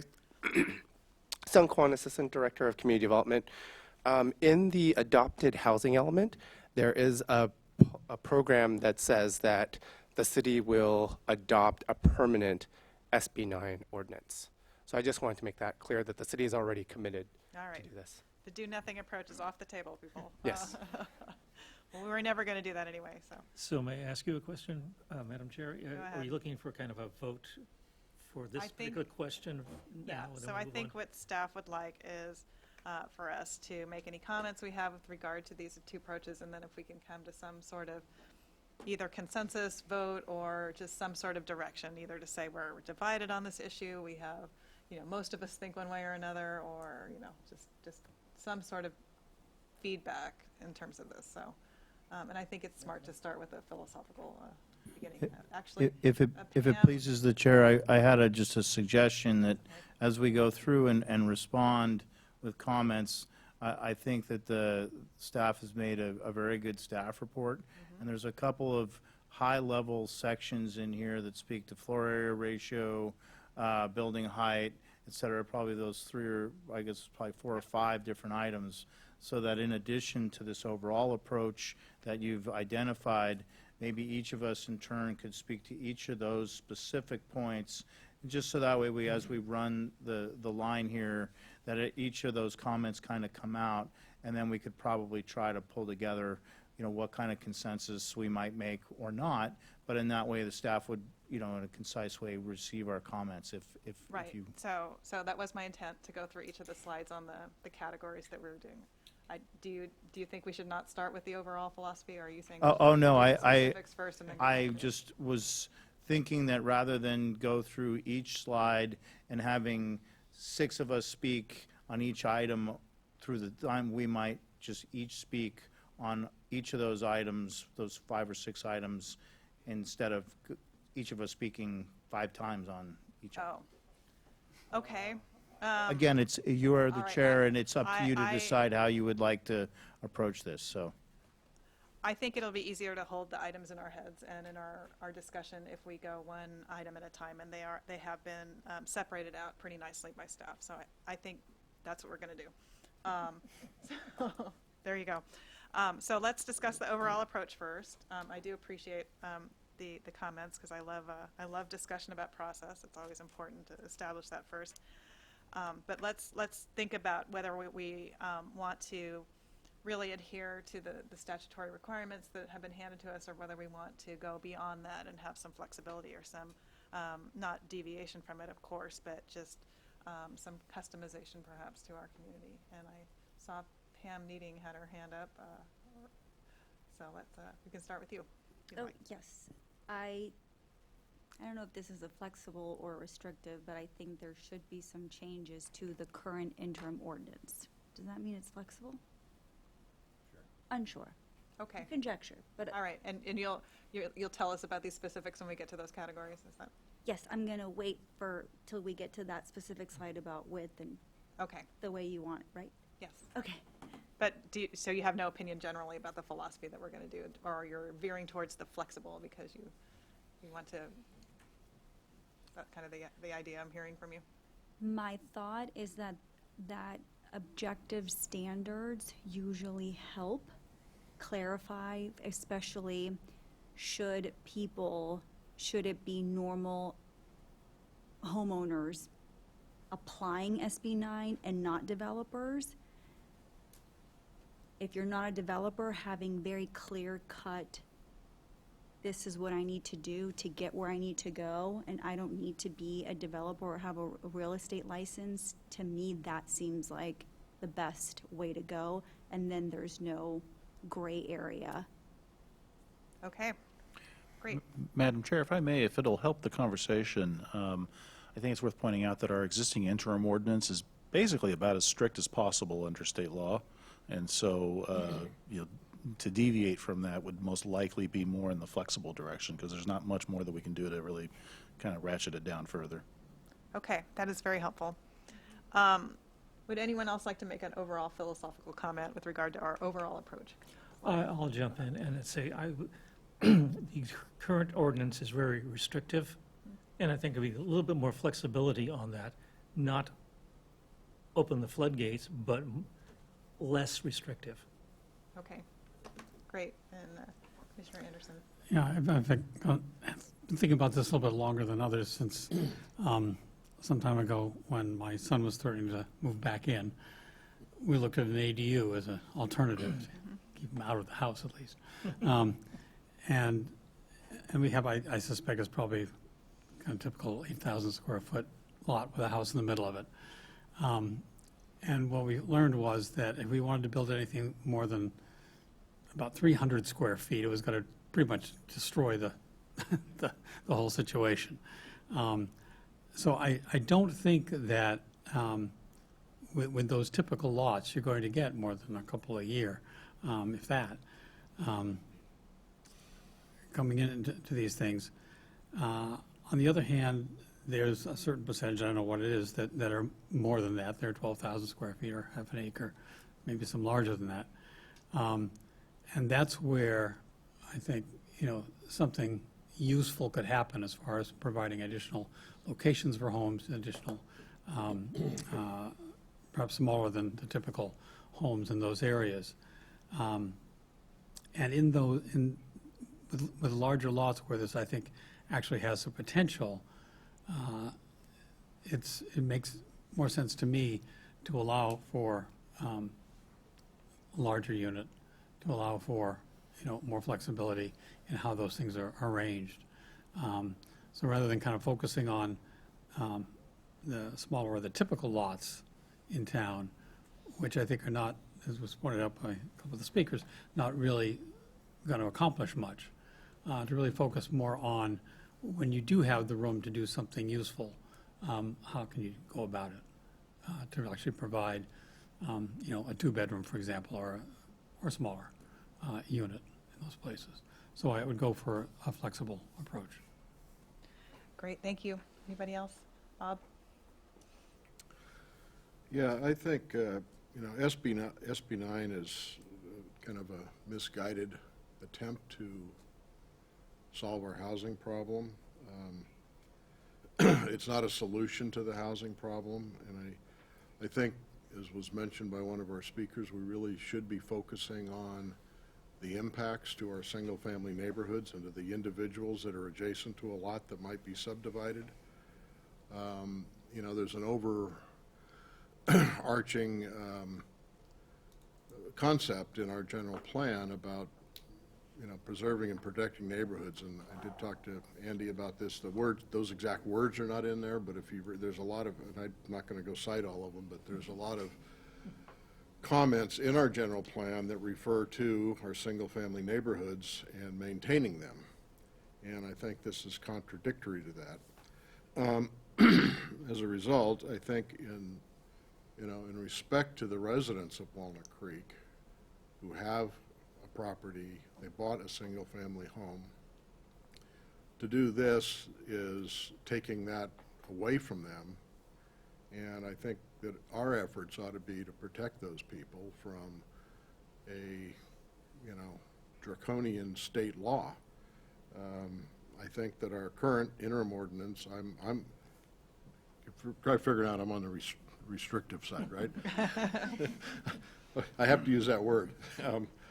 So, I mean, if I was to do anything, I would take our current interim ordinance and figure out what else we could add to it to make it more restrictive. We aren't, the total number of units generated by SB 9 in a flexible thing or restrictive thing are not going to be significant. But we got to think about those 3 houses that are adjacent to the one guy who wants to go in and jam something in there that it wasn't intended to. So I'm on the restrictive side, and as we go through all the little things we have to talk about, that's the side I'm going to fall on this. Okay, anybody else? Commissioner Lezak. So I'm going to end up being a little bit in the hybrid model here, and that is to say that SB 9 is a state law, and it's probably not going away. And we do want to encourage more housing. I'm a housing guy. I want to see really good ways to build more housing. But I do agree that this law has the potential to be a problem for existing homeowners who moved into a place with an expectation of a certain zoning and a certain rights. So I'm thinking that there's some balance where that we can provide some flexibility, maybe a little bit of what Pam was channeling about ways to use, the current zoning, ordinances, the current objective standards for certain conditions. And then outside of that, there's certain areas that we would want to be restrictive, particularly as we're getting close to other homes. So I probably end up being in the flexible category because I'm wanting something that's a little bit more hybrid and not as restrictive as where Bob is, and not the same law that ordinance we've got now. But I think we need to kind of carefully craft each of these things so that it considers both sides of this. We're really trying to offer the opportunity in the right way for this law to provide a little bit of housing and at the same time protect people. So that's sort of my thoughts that'll come out as we go. Thank you. Great. All right, well, I too am a housing guy, and I also think that we need some flexibility, but need to be protective and mindful of existing residents. And so I think when we're looking at very, very large lots that really are what this law was aimed at, and we have a bunch of those in Walnut Creek, then I think being, kind of restricting it to a very small home doesn't make sense in that context. And so a one-size-fits-all approach is not appropriate in my opinion, and I guess that makes me flexible or perhaps hybrid, which I guess is very fashionable these days. So, all right, so I think we've all given our opinion, and I think this particular question's not really conducive to an up-down vote of any type, so I think you've gotten our comments. So why don't we move on to some of the more specific issues so that we can give you some input on those, because I think those are, in some cases, lovely multiple choice questions that we can actually deal with here. So I see the first one is floor area. And so we can read this, but as we know, state law, we can't restrict beyond allowing 2 800 square foot units, and that's what our interim ordinance caps at that size. So our options, as they have very kindly been put before us, are to keep the existing standards, to set a higher limit, such as the 1,000 or 1,200 square foot that could possibly be pegged to be comparable to the ADU ordinance that does allow some larger limits in that range, or to have a third choice, which would be to allow SB 9 units to be the same size as other buildings that are permitted or allowed in a particular scenario. And then, of course, we can start mixing and matching as we want. And the example given is letting size limitations apply only to the secondary dwelling that is put on a lot. So that's what we got. So would anybody like to? Can I ask for a point of clarification Yeah. from staff? Although state law says must allow, 2 800 square foot units. But in actual fact, as we were discussing earlier, you could put up 1 unit anyway, regardless of SB 9, and then put up a second unit, or perhaps even concurrently put up a second unit under SB 9. So it really doesn't restrict, I don't think, SB 9 doesn't really restrict, even at the most restrictive point, to 2 800 square foot units. Or am I wrong? It's really a matter of timing. If you just have, let's say you have a vacant lot, you build a house on that lot, and it's just, there's no floor area requirement or limitation other than, setbacks and lot coverage and the like. Because at that point, it's just regular old single family. Then, if you want to, after that's been built, if you want to add an SB9 unit, at that point, those additional units, whether it be through an urban lot split or just, adding a second unit onto that property, those additional units are subject to whatever floor area limitations we put in place, currently 800 square feet. If you have a vacant lot and you do an urban lot split and subdivide it, and now you have 2 vacant parcels, at that point, anything that gets built on those parcels is subject to the 800 square foot limit. And that's why, that's actually the reason for the variation recommendation or preliminary recommendation, is because of that situation. We asked the commission to consider the possibility of maybe allowing that first home on both lots to be some larger size, and then having the smaller limit for the second homes. And is that, so the variation you're talking about would encompass that? And, when we look at the higher limits, it's still all these setbacks and other requirements are being taken into account with regard to the lot size. So there's already a limit in place with regard to that. It's just whether we're arbitrarily capping it at 800 square feet or Correct. some other amount. Okay. All right. Other comments on this? No? My personal comment is 800 square feet is awfully small. Yeah. It's very small. We need to allow it something larger. All right, so I guess we can kind of do a little straw poll down the road. Unless you have a better idea. I will say that this is probably the most important question that we're going to have for you tonight, is the question of floor area. This is the one that's the most limiting under our current regulations. It's the one that most of the people inquiring about SB9 units have butted up into, I would say. So if you were to give us direction on anything, we would ask that this be it. I have a question. Is it possible to have a sliding scale on the size Absolutely. based on the lot that's being, okay. And I believe some of the other ordinances that you gave us as examples did have that. Is that correct? Yes. Okay. Basically, the only requirements that we have under state law is that, there's the 800 square foot minimum, and that whatever standard we have be an objective standard. So, if it's going to be a sliding scale, it's just, it's a scale that you can do the math and here's your number. It's not something that's, subjective, whether it be by commission or staff. Okay. So I'm in favor of the sliding scale that some of the other municipalities have used that we were looking at, because I think that does take into account the size of the lot in question, and doesn't treat every lot as if it were the tiniest possible area.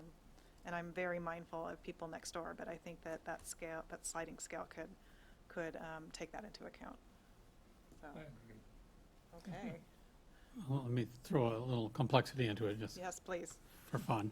And it really comes up in a later item, but I think that, if we do something 1,000 or 1,200 square foot as the standard,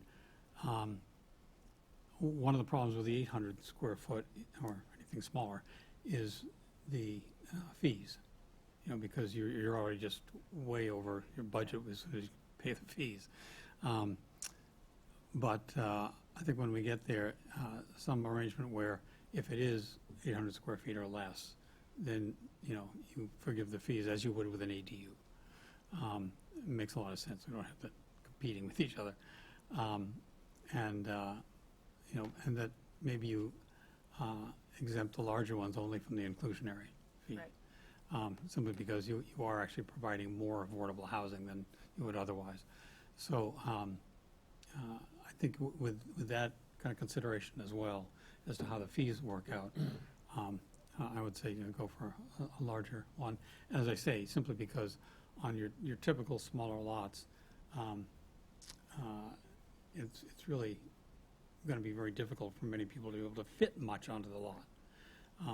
As far as the privacy of the nearby folks, that can be addressed again with a later item on height. Yep. Just that if you're going to build I think one of the options was, if you're gonna build close to the edge, put a second story on. Okay, Bob? Yeah, I'm sticking with my 800 square feet. No, I appreciate that. But like I- it's clear.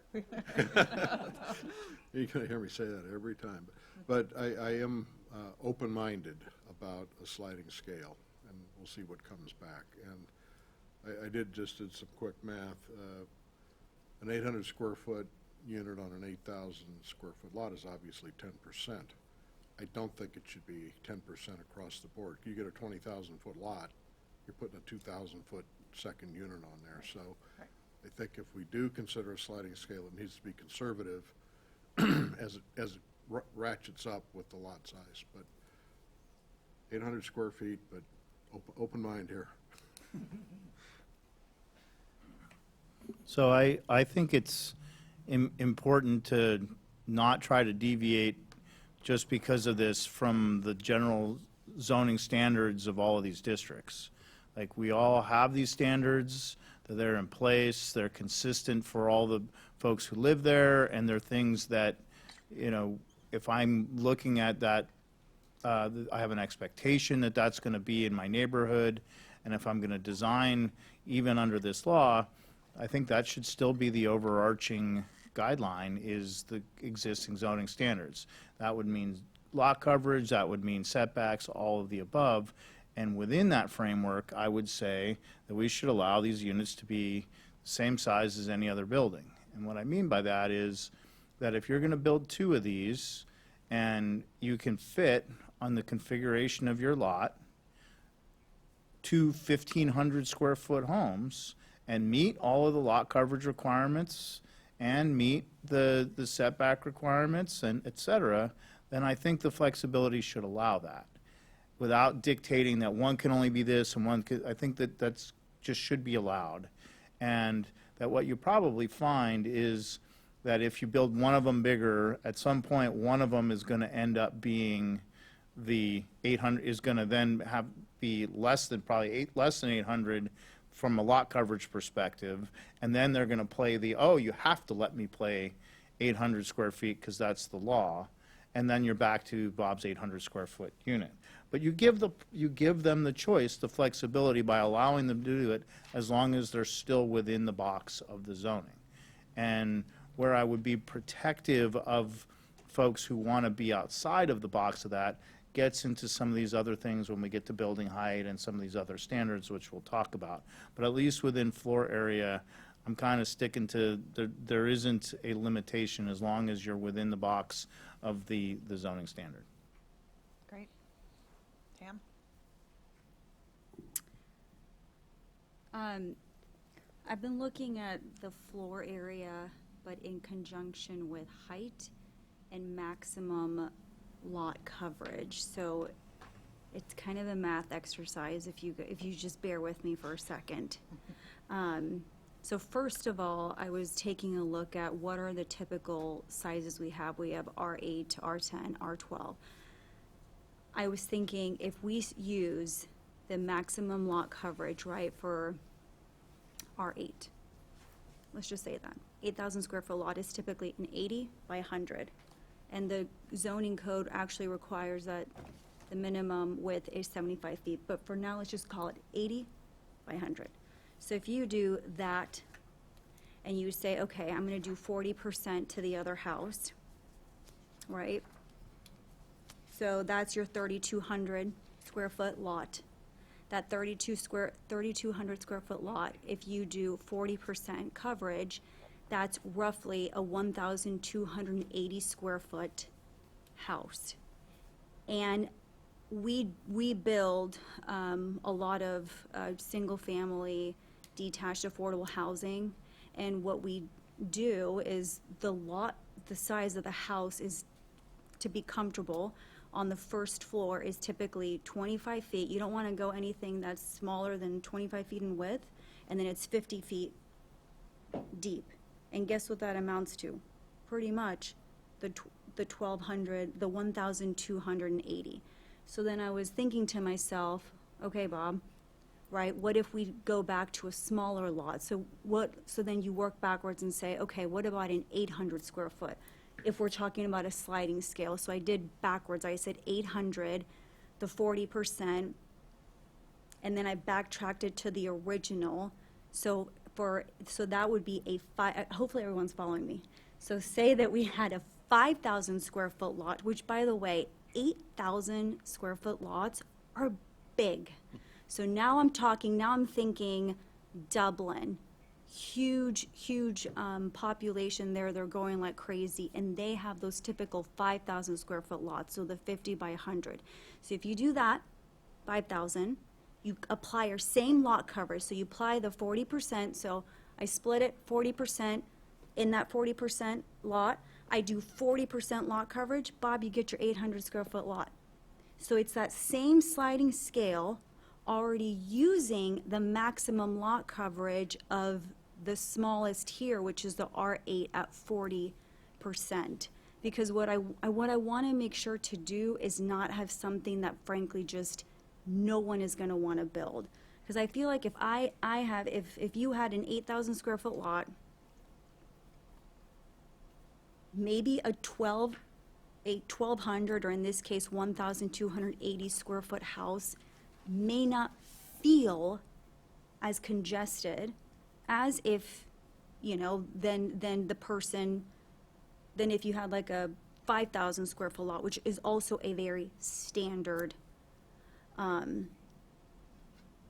So that was my first thought about floor area and the sliding scale while using the objective coverage standards that we're using here, and also applying that 40% minimum that the state law requires for the subdividing. So that was kind of my thought for how to apply. Did that Okay, make I think sense? that's very helpful. Okay. I really appreciate that. Can I review the math? Go ahead, yeah. I have it, okay, I can do it again. Let me try. Okay. Let me try. So you've got an 8,000 square foot lot, and 40% coverage is a lot. You're So saying, right? you take 8,000 square That's what I feet. can do in my head. 8,000 attorney. square foot lot, and 40% is allowed, like you're saying. In the, Coverage Right. per the code. Okay, so that's 3,200 square feet. 40% is what the state law requires, right, for that minimum. Right, Andy, did I get that right? No, it's 40% of the total lot. It'd The have to be total, 40 it'd be yeah, 40, 40-60, right. 50 or 40, Yes. 60. She did the lot For the split split. version? I did the lot split version. So what we're trying to what I was trying to figure out was, how do we want to look at the house on the lot that has the lot split? And if that lot, the split lot, is 40% of the original. Oh, sorry about that. So that was my thought, is if you're doing the 40-60 for that lot split. So you've got a lot that's. Exactly. So then you take that 3,200 and apply the same objective standard of the 40%, that equates to a roughly 1,280 square foot lot, pardon me, square foot home. So no, that's a footprint. A footprint. So it could be 2,560 square foot. Well, we haven't talked about second stories. That's the second thing that we're, Second stories. once the chair takes us to the second story. All right. Okay, so it feels like we've discussed floor area individually and collectively here. So do you have the information you need from us? I believe so. We do have something we can move forward with. Excellent. Come back with a suggestion. All right, so let's move on to building height then, which I believe is the next slide. Oh my gosh, all right, we're going off the rails again here. Okay, so as the slide says, state law currently says that the height limits can't physically preclude having the two 800 square foot units on, and that the interim ordinance limits the height limit to 16 feet. So the options were being presented here: keep the existing standards or limit the height to 16 to 18 feet, which is the same as detached ADUs. And then the second option would be it depends on the setback, and if it meets normal setbacks, then it could be 25 feet, or which is 2 stories, or if it has a using the reduced setback, then the height limit would be the same for the detached ADUs, 16 to 18 feet.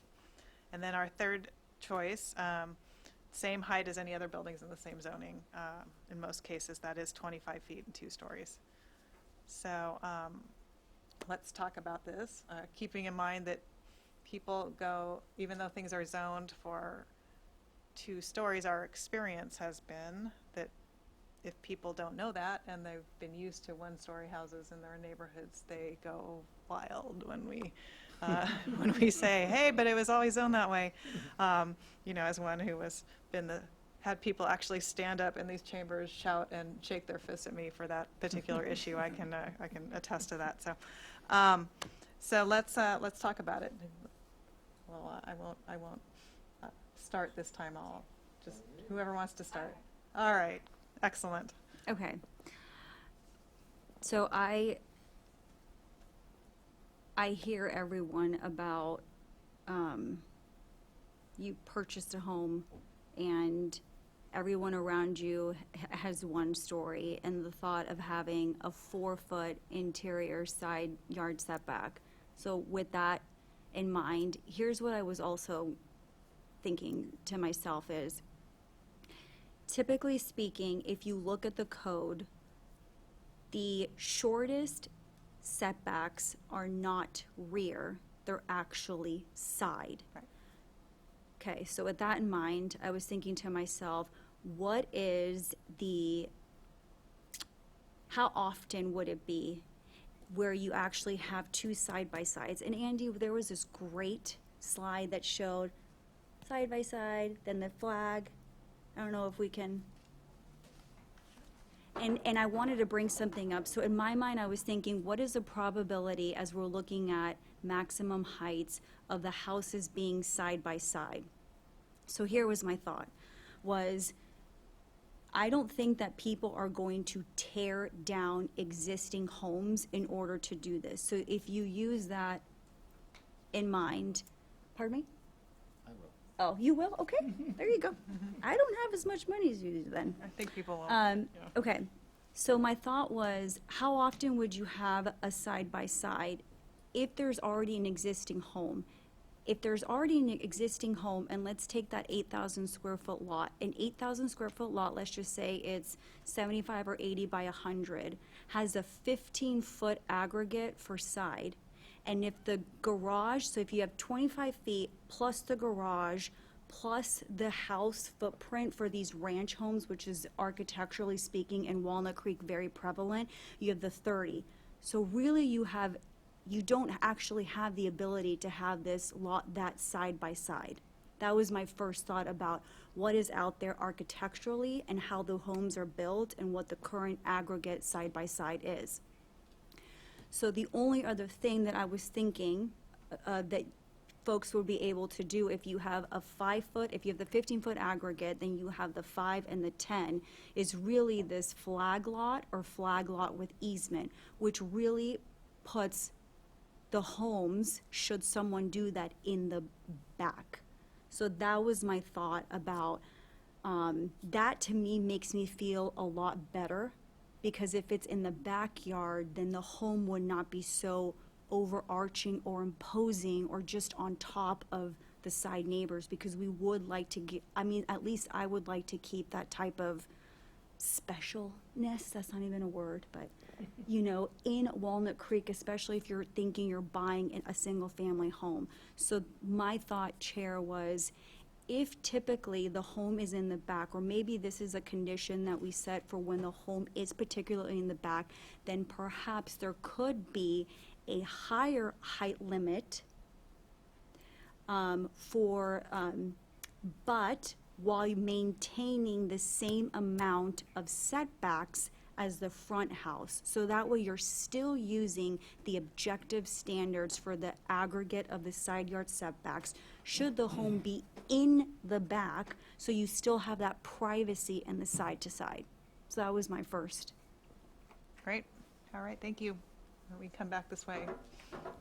I think I'm in the similar camp in a different way, and that is I'm hybrid, and I'm going to go with it depends on the setback B selection here, and that is if you're within the box of the zoning requirements, you're within the setbacks, then I think it's acceptable to have the house be taller, because whether they knew they were in that zone or not, that was the zone, that was the expectation, I think that's fine.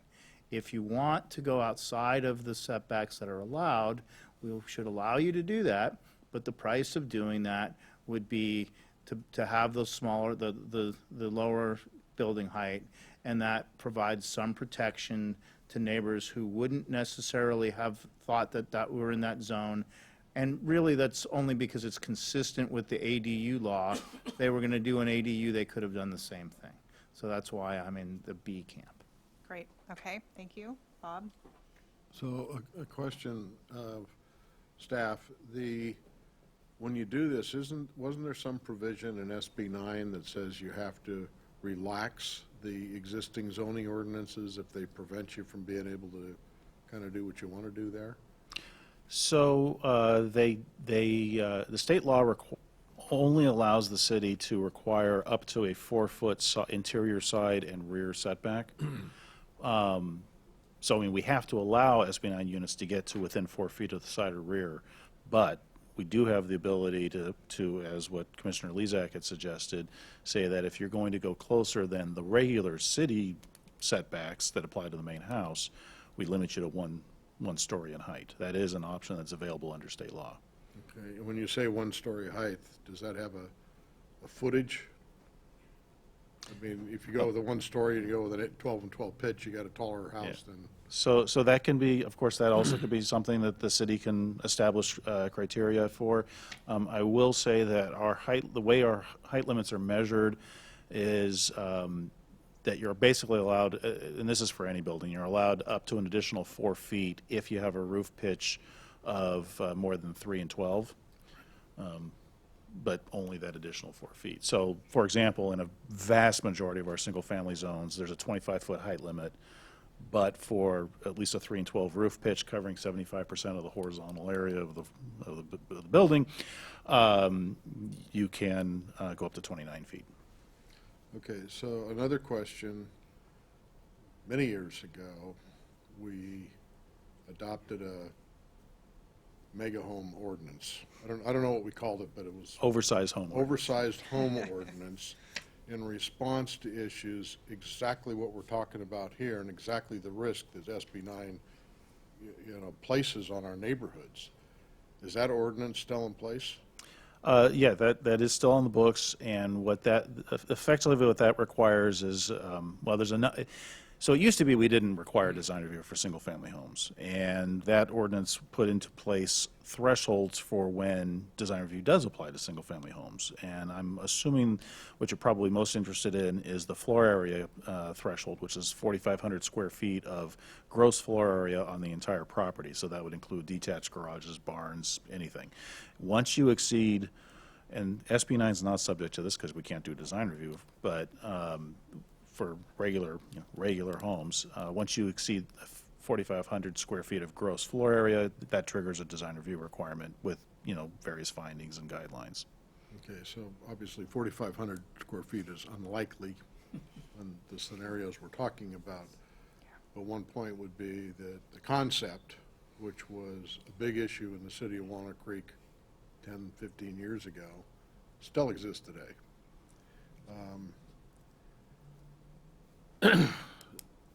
So I guess on this one too, I'm going to lean towards the minimum, but I will also remain open-minded on a scenario where maybe we, like Peter was suggesting, if you're in the setbacks that are set for that zoning, and I think it's going to be real hard to do that on the smaller lots, to stay in the setbacks and even build a house. And then you get the deal where, well, you can't build an 800 square foot house because by the time you put setbacks in there, you don't have any room left. So then we're required to relax the setbacks. So that may not even be implementable if someone says, hey, I can't build anything because of your setback requirements. But I'd like to see what staff comes up with on that. But I think, again, my deal is protecting what people bought, what people paid for, where they plan to make their home for a long period of time, unless they choose to move out of California, which I'm seeing why some people are. Okay. So I don't know if it's possible to do it this way, but one thought would be to, if your unit extends to the smaller setback, to the 4-foot setback, or inside the standard setbacks,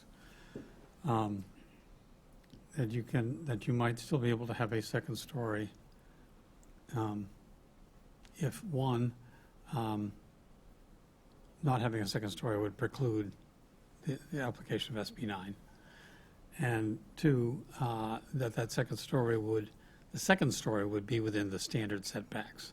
So that even if the first story of the home uses the reduced setbacks, the second story would be set back from that. So it's not, towering over the neighbor's yard or whatever. I think that may be one way to address the viability question. But I think to the extent that even keeping it as a single-story only option, to the extent that it does not preclude putting the unit in there, that's also, this is going to create denser housing. And so that's something of an imposition on neighbors. So to the extent that we can avoid putting a second story, or at the very least, keep it away from the edge, I'd go for that. Not to repeat everybody, I'll go for option B. All right. Thank you. So yeah, I think that building height and setback are really combined. That's a very important combination in that analysis. And I don't think we should be allowing anything two-story that is with it, in a reduced setback to the extent we can possibly do that, because I think it has a terrible impact on the neighbors. I'm much less concerned if it meets the 25-foot zoned setback, and at that point I think we can be much more generous with that in terms of the height limits of the main house particularly. So I'm a B person as well. I think it really meets the limits. It does the best we can to try and allow the house to be built, but still respect the character and history of the neighborhood, and respect people's existing homes that they live in next door, which I think is very important. I wouldn't really be in favor of even allowing a second story that was further set back so that you still had 2 stories, but it, the second story was smaller, because I think the bulk of that structure is still imposing and still takes up so much space on the lot that it visually feels like much more of an imposition than not. So I don't think that really solves the problem when we're talking about very small lots with neighbors on the sides. So I think if I were to take all the comments and average them out, I think where we're kind of falling is that if the SB 9 unit complies with the normal setback requirements, they could do, the same, the normal 2-story height limit. But if the unit goes into those normal setbacks, takes advantage of the reductions that's allowed by state law, that it's then held to the single-story height limit. I think that's pretty accurate. Okay, great. We're doing good. Let's keep moving here. Let's move on to parking requirements. Okay, so state law, no more than 1 parking space required for SB 9 unit. No parking required within half a mile of a major transit stop, which in our case is only the 2 BART stations. Interim ordinance, 1 covered parking space per unit, no spaces within a half mile of BART station. So I don't think, I'm personally in favor of keeping the no spaces within a half mile of BART station. There aren't that many buildable places around those BART stations anyway, so And state law requires us to, or I should say, state law does not allow us to require parking within a half mile of BART. we don't need to discuss that any further. So our options: keep the existing standards as they are, require 1 parking space per SB 9 unit, or and allow the space to be uncovered, or do not require off-street parking at all. The Alameda approach. or option C for SB 9 units. So there we have it. Okay, any thoughts? It's kind of a question of covered space versus not covered space, or eliminating it entirely. I'll start at this direction this Okay, time. great. I'll go with option A, keep the existing standards, one covered parking space per unit. Okay. Just to be different. A lot robust discussion. I would suggest one covered, one uncovered. The reason being that if the second unit is in the back, which is what we're kind of presuming in most cases, requiring that unit to have a garage or a carport or something, I think having a short driveway, perhaps they park near the street but not on it, would be acceptable. Again, just to keep the cost of what we hope is going to be a more affordable unit down. I think at least an uncovered spot is necessary because people are going to have cars, no matter how small the unit is. Madam Chair, if I may ask for clarification from Commissioner Anderson, are you speaking of having 2 parking spaces per SB 9 unit? Because that's No. actually not allowed in state No, law. 1 per unit. But if you have 2 SB 9 units One on a presumably for property. the main one covered. Gotcha. The one for the smaller unit in the back, not covered. Okay, thank you. Okay. Commissioner Pickett. I guess I'm a B on this one. It was pointed out that a lot of what would qualify as a covered parking space can be really ugly. Yeah. And I think that we might be better off having a car sitting outside that's about 4.5 feet high than something like our pretty picture here with something with lattice work and something that I would build to qualify as a covered deal. So I'd go with, still require the parking space, but let it be uncovered. Okay, great. Commissioner Lezak? I'm in the same camp, and my thought process is actually slightly different, and that is a little bit about lot coverage. I like to encourage the lot coverage to be more towards the structure so that folks can have more livable space and, less space for the cars themselves. If you're building a home and you're going to live in it or rent it out, there is a value to having a covered space that is an enclosed garage that people can have storage in. And, that's a choice of giving up that covered space for lot coverage for that as opposed to living square footage. I think for flexibility's sake, probably encourage people to have a covered enclosed single-car garage, because I think that's better than just having the car out.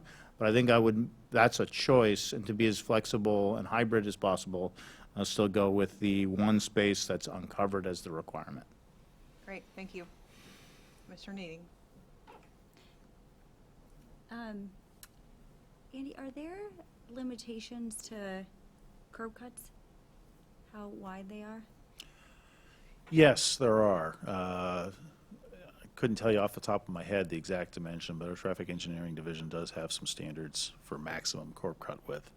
So if you had a flag lot situation, because that's what we're saying, that most of them are probably going to be in the back, could the curb, and then there's a house in the back, the curb cut could be widened? Up to a certain point. I don't remember. I kind of want to say that the maximum width in the single family is somewhere in the 25 to 30 foot range.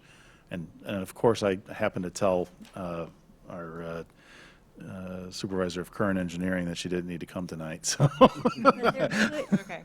if it was a flag lot, there could be an additional one to the side of it, another little mini curb cut. I believe so, yeah. In that case, I would say the same thing, require one parking space per SB 9 unit, but allow the space to be uncovered. Excellent. I'm a B person as well, so we seem to have some consensus on this particular issue. Yes, we do. So Thank you. that's nice. Okay, great. Good job, people. Let's move on to design standards. So state law, objective design standards are allowed but can't physically preclude at least 800 square foot units. Our interim ordinance is the same as the ADU standards and also refers to the objective design standards checklist that we have. So our options are to keep the existing standards with minor clarifications to be determined later, apparently, and to refer to the new objective design standards that are developed, or to expand the design standards to address any concerns raised by the Planning Commission or the public. So I'm a little confused about our options here, so maybe Andy, you can help me out here. I actually would want to open by just saying that staff's recommendation would be to keep the existing design standards that we have in place, which match the ADU standards. You know, they seem like a good fit. They've worked, and honestly, we can't really think of anything else to recommend beyond them. I guess if the only, you know, if the commission were to think that the existing standards are too strict, maybe you could back off from what's in place. But this is one where we would recommend just to keep the status quo. Okay, well, I'm willing to go on record saying I'm an A person then, and I would like to, my opinion would be to go along with that staff recommendation. So we can go down the line here if anyone has a particular way they would want them to be changed or loosened up, but My only concern on that is that we have some unique neighborhoods, particularly the Eichler neighborhood, that I wouldn't want something out of place if they did something. Specific standards for them or something like that. That's my only concern. So Palo Alto had Eichler standards. Yeah, they did. So maybe we could look at that for some guidance. I would, just to add to the conversation with regard to that, is that we do not have any you know, neighborhood-specific design standards or even just architectural style standards for anything else in the city, any other residential development. So it would only, if this were to be put in place, it would only be applicable to SB 9 units, not to ADUs, not to additions to the homes, not to any of the rest of that. So just for your consideration. I'll start by saying that objective design standard sounds a bit like an oxymoron to me. And since SB 9 does not allow design review, who decides whether the objective standard has been met? You know, that's actually a conversation that's occurring right now in general at the council level with regard to the future role of the Design Review Commission. You know, there are some jurisdictions that require a commission or a board or a committee to make the determination, while there are others that, you know, it's done at staff level. For something like, certainly for something like the SB 9, you know, we don't have the option under state law of having a public meeting or a public hearing. So that really kind of limits us, frankly, just to staff. And, you know, obviously I have, perhaps I have a certain bias, but even if we were allowed to have a meeting, I think I would still recommend that determination be kept at the staff level. The actual adoption of the objective standards themselves, however, that certainly would be something that, and which is currently happening for residential uses, that standards be established at a commission level where the design professionals are. And you are confident as staff that the design standard, these objective design standards that the ADUs have been using would be workable? Yes, actually, and as Chair Ward mentioned, you know, the with minor clarifications, there is some, it's spelled out in the staff report, but there is some language that we actually would like to kind of tighten down, both in the ADU regulations and in the SB 9, particularly with regard to, I think it says roof form, that you have matching roof form if you have a unit attached to the main house. And, you know, that's, I would say, a little bit open to interpretation, so we would like to, you know, match that or state that to clarify it in a way that it is more objective, you know, it's specific roof pitch or maybe materials, you know, things of that nature. Or, you know, if you have a gable roof, you match with a gable roof or a hip or, you know, whatever. So I would say as long as staff's going to have to deal with it, I'm for A, that's fine. There we go. Yeah, I'd go along with A. I mean, I'd like to see more restrictions, but I really don't have any suggestions on that. And other than staff reviewing and making things more objective, so I'm an A on this one. I am too, and the reason is, I'd like to try to keep this as simple and uniform as possible. And since we established earlier that there's probably only a handful of these, to try and create a lot of new and different guidelines just for this really doesn't make practical sense for our staff and for folks who are already struggling to try and, figure out how this all works. So, the consistency would be, I think, really good to keep here. Thank you. A. All right, thank you. All right, again, I think we've got some good Very input clear. for you there, so appreciate that. Okay, so now I think we're moving on, okay, great, to the urban lot split situation with minimum lot width and frontage. So, current state law, oh, go ahead. I was just going to say, this really is a question of how wide does the flagpole have to be? Okay, all right, well, let's not get crazy then. I think that the fire district has a lot to say about this personally, so that's kind of where I fall on this, because that's our biggest concern, really, is safety. Anybody else chime in? Start with you, Vice Chair Strongman, we'll go down the row. Let the fire district determine it. Agreed, yes. Agreed. Yeah, I also agree. I actually am fine with the easement concept, but again, you still need to meet a minimum fire district requirement. Thank you. Okay. Same. Okay, see, that wasn't so hard. That's great. Look at us. Okay, and then I think our second to last slide before the really exciting one, is And- access easements. Yeah, so this is really a question about if you have a flag lot, does that flagpole have to be, fee simple? The flag owner owns the title, or is it just an easement? I'm not entirely sure why we drew a distinction in our current in the current urgency ordinance. State law allows us to do whatever we want in this case, basically. And I did talk with Public Works beforehand and confirmed that regular subdivisions, we allow access via an easement or fee simple. So our recommendation is just to allow either. Yeah, I would agree. They're both enforceable property interests, so I don't really have much to say about that. And we'll go down the row again. Commissioner, Vice Chair Strongman, we're just gonna, Let you. Yeah, we're gonna skip around and make it hard, okay? Yeah. No, I was just going to say that allowing an easement also gives more flexibility as to how that 40-60 split might be made. Right. So, Go back and say, I don't care for easements, having litigated enough of them. Well, yeah. Okay, so you say no to easements? Prefer not easements. Okay. That's a tough one. I would say I would prefer no easement also, but it's like a 49-51 preference, so it's not both of them have problems, and both of them are solutions, so I'm on the fence.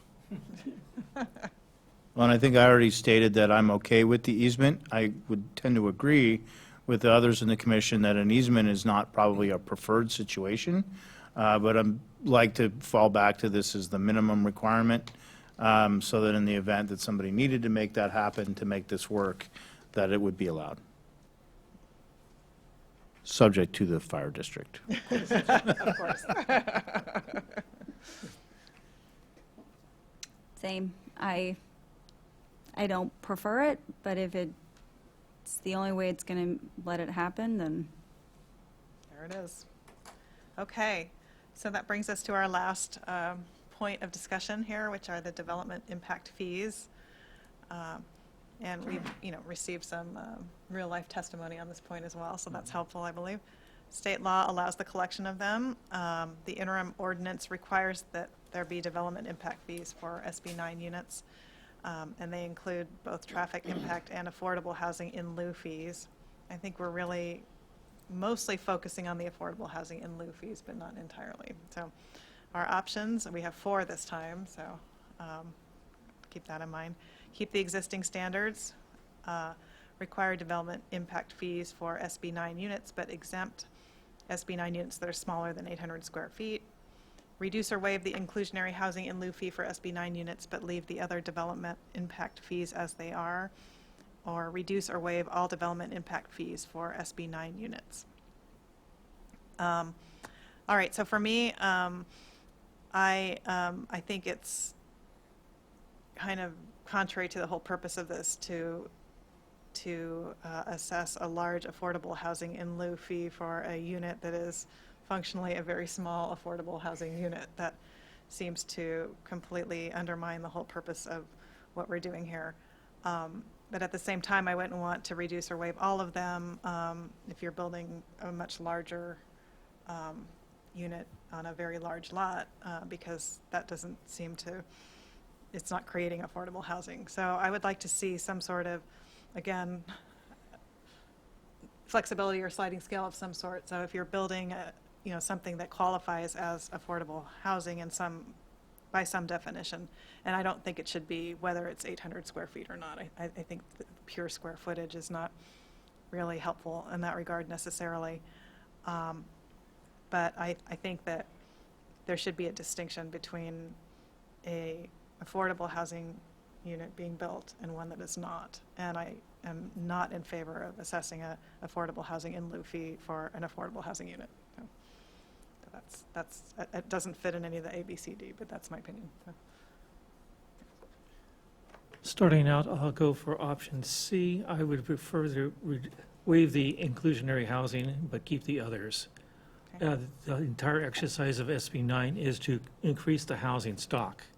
Okay. And whether we start splitting hairs as whether this is affordable and this is not quite affordable. Yeah. At That's a fair $300 to $400 a square foot construction, not very much is going to be that affordable. So, I'm going to go for B and C. I think that the whole idea of these SB 9 units is that they will make more affordable housing than otherwise. So the inclusionary fee, I think, should not be applied to any of them. But if they're 800 square feet or less, it seems to me, then you just get into, as we've heard, just an economic, consideration that that can be a really, difficult hurdle to get over. So I would say no inclusionary housing fee for any SB 9, but if it's under 800 square feet or less, no fees. Okay, great. Commissioner Pickett?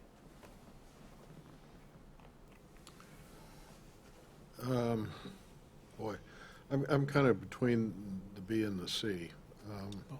I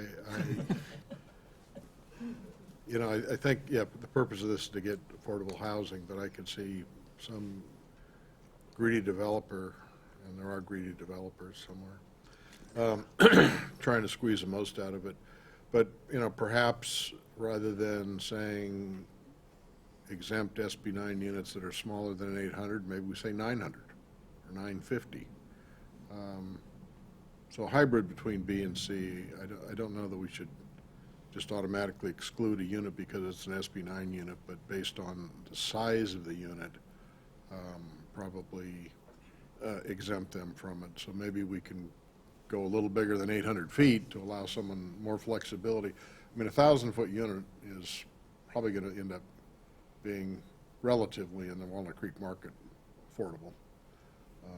So I'd be somewhere in that range. I know that doesn't help you write it, but we'll see what you come back with. Actually, through the chair, just and we don't have, this is one where this is really a policy discussion or a policy decision, so staff have not made a recommendation, but as an added data point, the floor area limitations for ADUs, which ranges from, I think it's 850 to 1,000 square feet, depending on the size of the lot and bedroom count and the rest, there's a rough correlation with those size limits and what meets what the current rental market, there's a rough correlation between the size of those units and what the current market rate rents in this market are that are affordable to a moderate income household. Meaning that, and this is why we can actually include some ADUs as towards our at least moderate, in some cases even low-income household unit production for satisfying our arena and satisfying the state. Oh, man, I'm really saying this poorly. There's a Okay, general yeah. assumption that, and this bears out with some actual numbers, that our current ADU limits generally result in rents that are affordable to at least moderate income households. And so, for example, if you're looking for something to say, well, affordable units, even though they're not income restricted, affordable units don't have to pay the inclusionary fee. You might want to consider tying that to the size limitations for ADUs. Are we permitted to exempt them if they agree to an income limitation?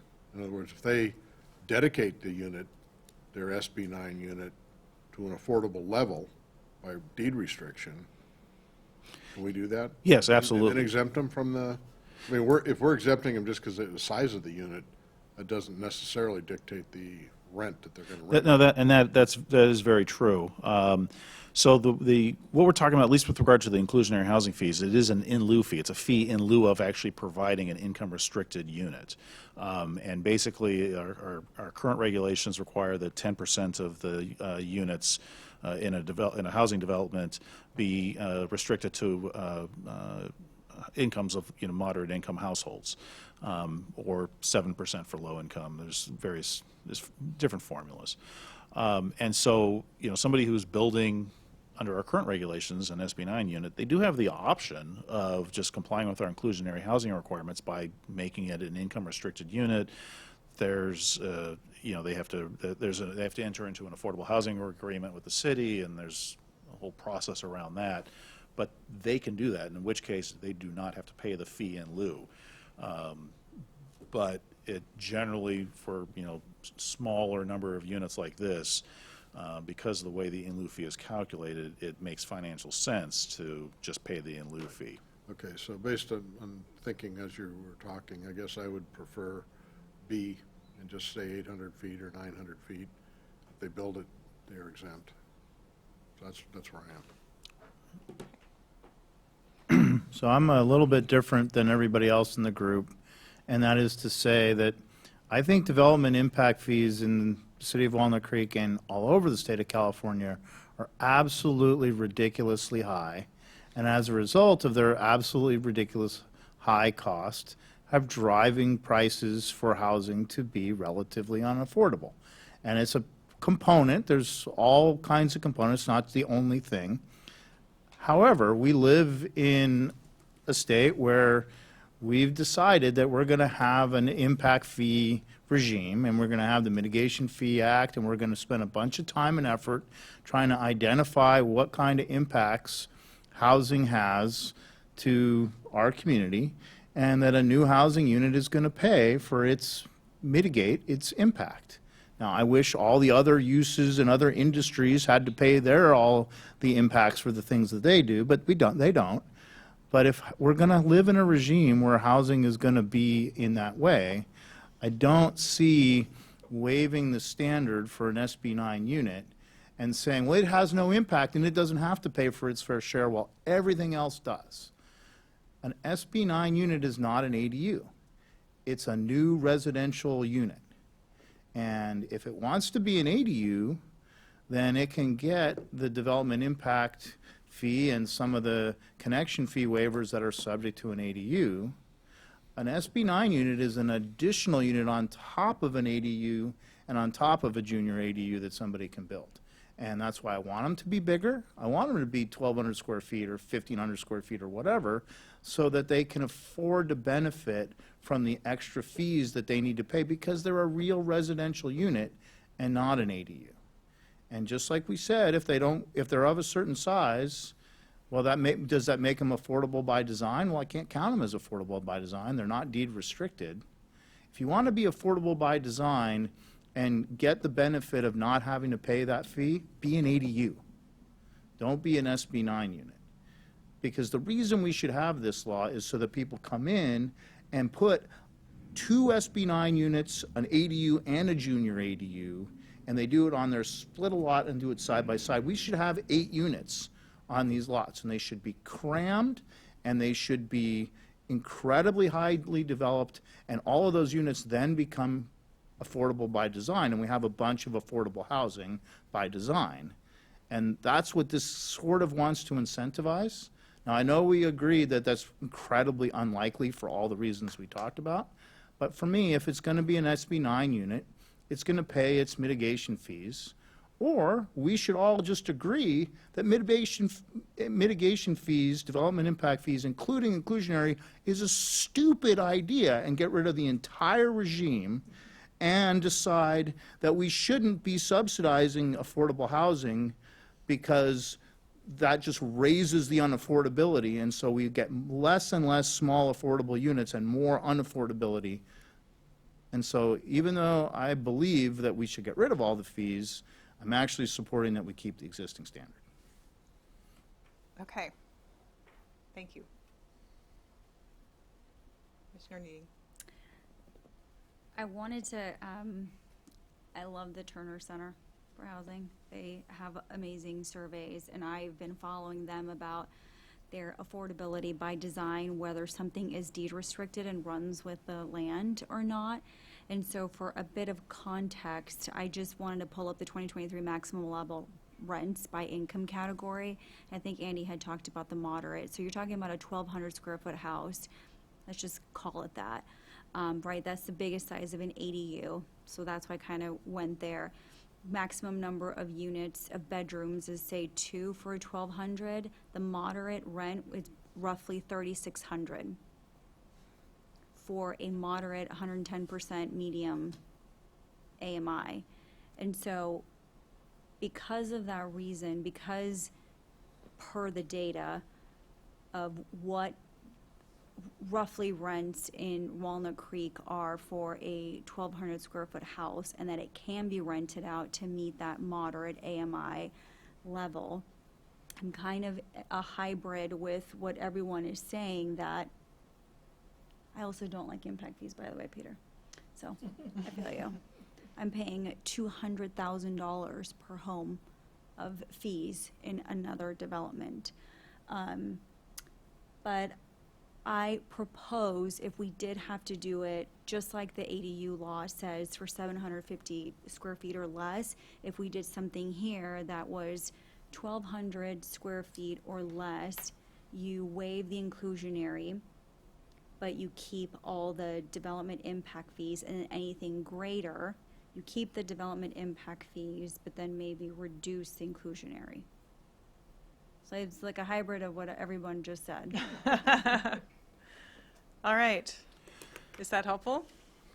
I'd like to ask for a little bit of clarification, and I'm sorry to drag this out. No, it's okay. So there definitely seems to be, I would say that I'm hearing that you're all looking at the inclusionary fee differently than the other development impact fees, which, and those other fees are, for these, are basically the parkland dedication fee, which I just calculated for a 2-bedroom unit would be about eight grand.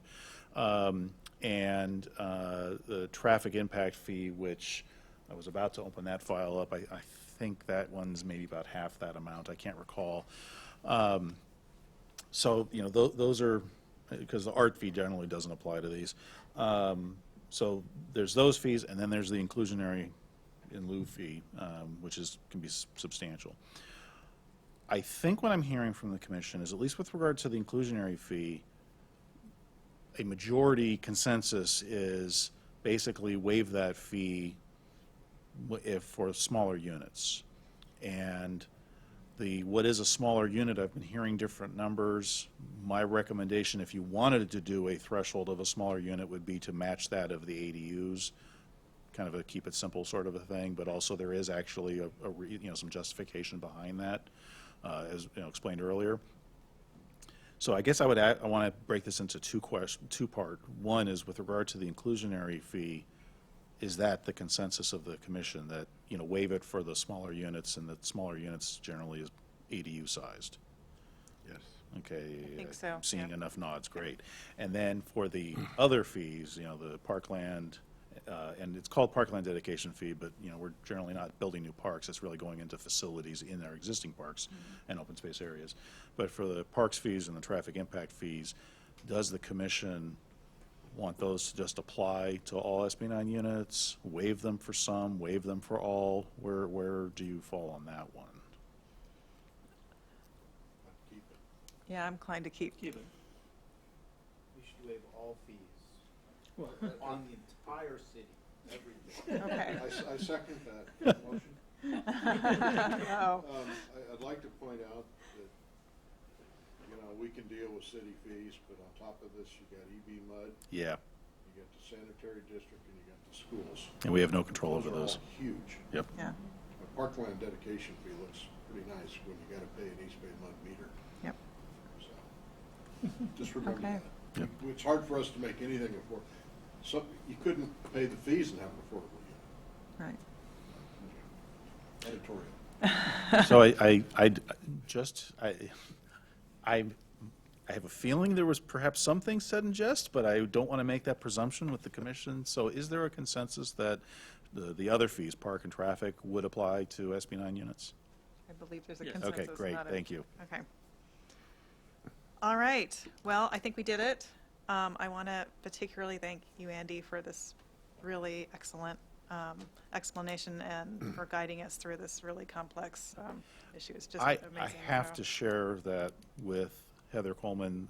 My name And is Heather the too, staff right, yeah. contact on the staff report, but that's because that's the template for our staff reports. But I will say that she was definitely the author of that report. I did a little bit of editing here and there, but Heather was the author of that report, and I think it was a great one. So Yeah. just wanted to. Well, thank you to both of Credit you. is where Thank you, credit is. Heather, and thank you, Andy. And I also want to commend this entire commission. I think our conversation has been thoughtful and helpful, and I think that, we took a very difficult thing and very seriously, and we've really provided some very good input based on our experience and the large amount of time we all spend looking at these things and thinking about them. And I really think it's an honor to serve on this commission with all of you, and I really appreciate that. So I just want to tell you that. One more thing, Madam Chair. That buried deep into one of the staff reports or one of the other exhibits was the idea that on an SB9, if you had 2 units on one lot, you could sell both differently, sell the house, convey the house differently, and not to have a fee simple to the land. And I would say that I don't like that idea. Okay. Sounds very complicated, creating little condo projects or something. I don't know how that would work exactly, but, well, I actually do know how that might work, but I think it'd be hard to implement. So, all right, so I think we've accomplished our task here. Yes. Really great job. Really appreciate everybody's hard work and effort on this. So with that, I think we are done with agenda item 4, right? Yes. So are there any commission considerations for agenda item 5 we need to deal with today? No. Okay. And do we have any commission member and staff reports or announcements? None from staff. Okay. Any commissioners like to? Oh, No? actually, one from staff. All right. Very quick. We'll be taking a second, I think I mentioned this last week, perhaps, or the last meeting, but we're going to be taking a second addendum to the adopted housing element to the city council this coming Tuesday. This is provide some additional clarifying information and some greater specificity in some of the housing programs, as well as some strengthening of the housing programs in response to the comment letter we received from HCD. So our intent is that with the adoption of that addendum by the city council, that we would be able to receive certification of our housing element from the state. So just wanted to let you know Well, about that is that. great news. So we will keep our fingers and toes crossed here. So really appreciate that. Okay, and with that, I think our meeting is adjourned. Thank you all. Yippee.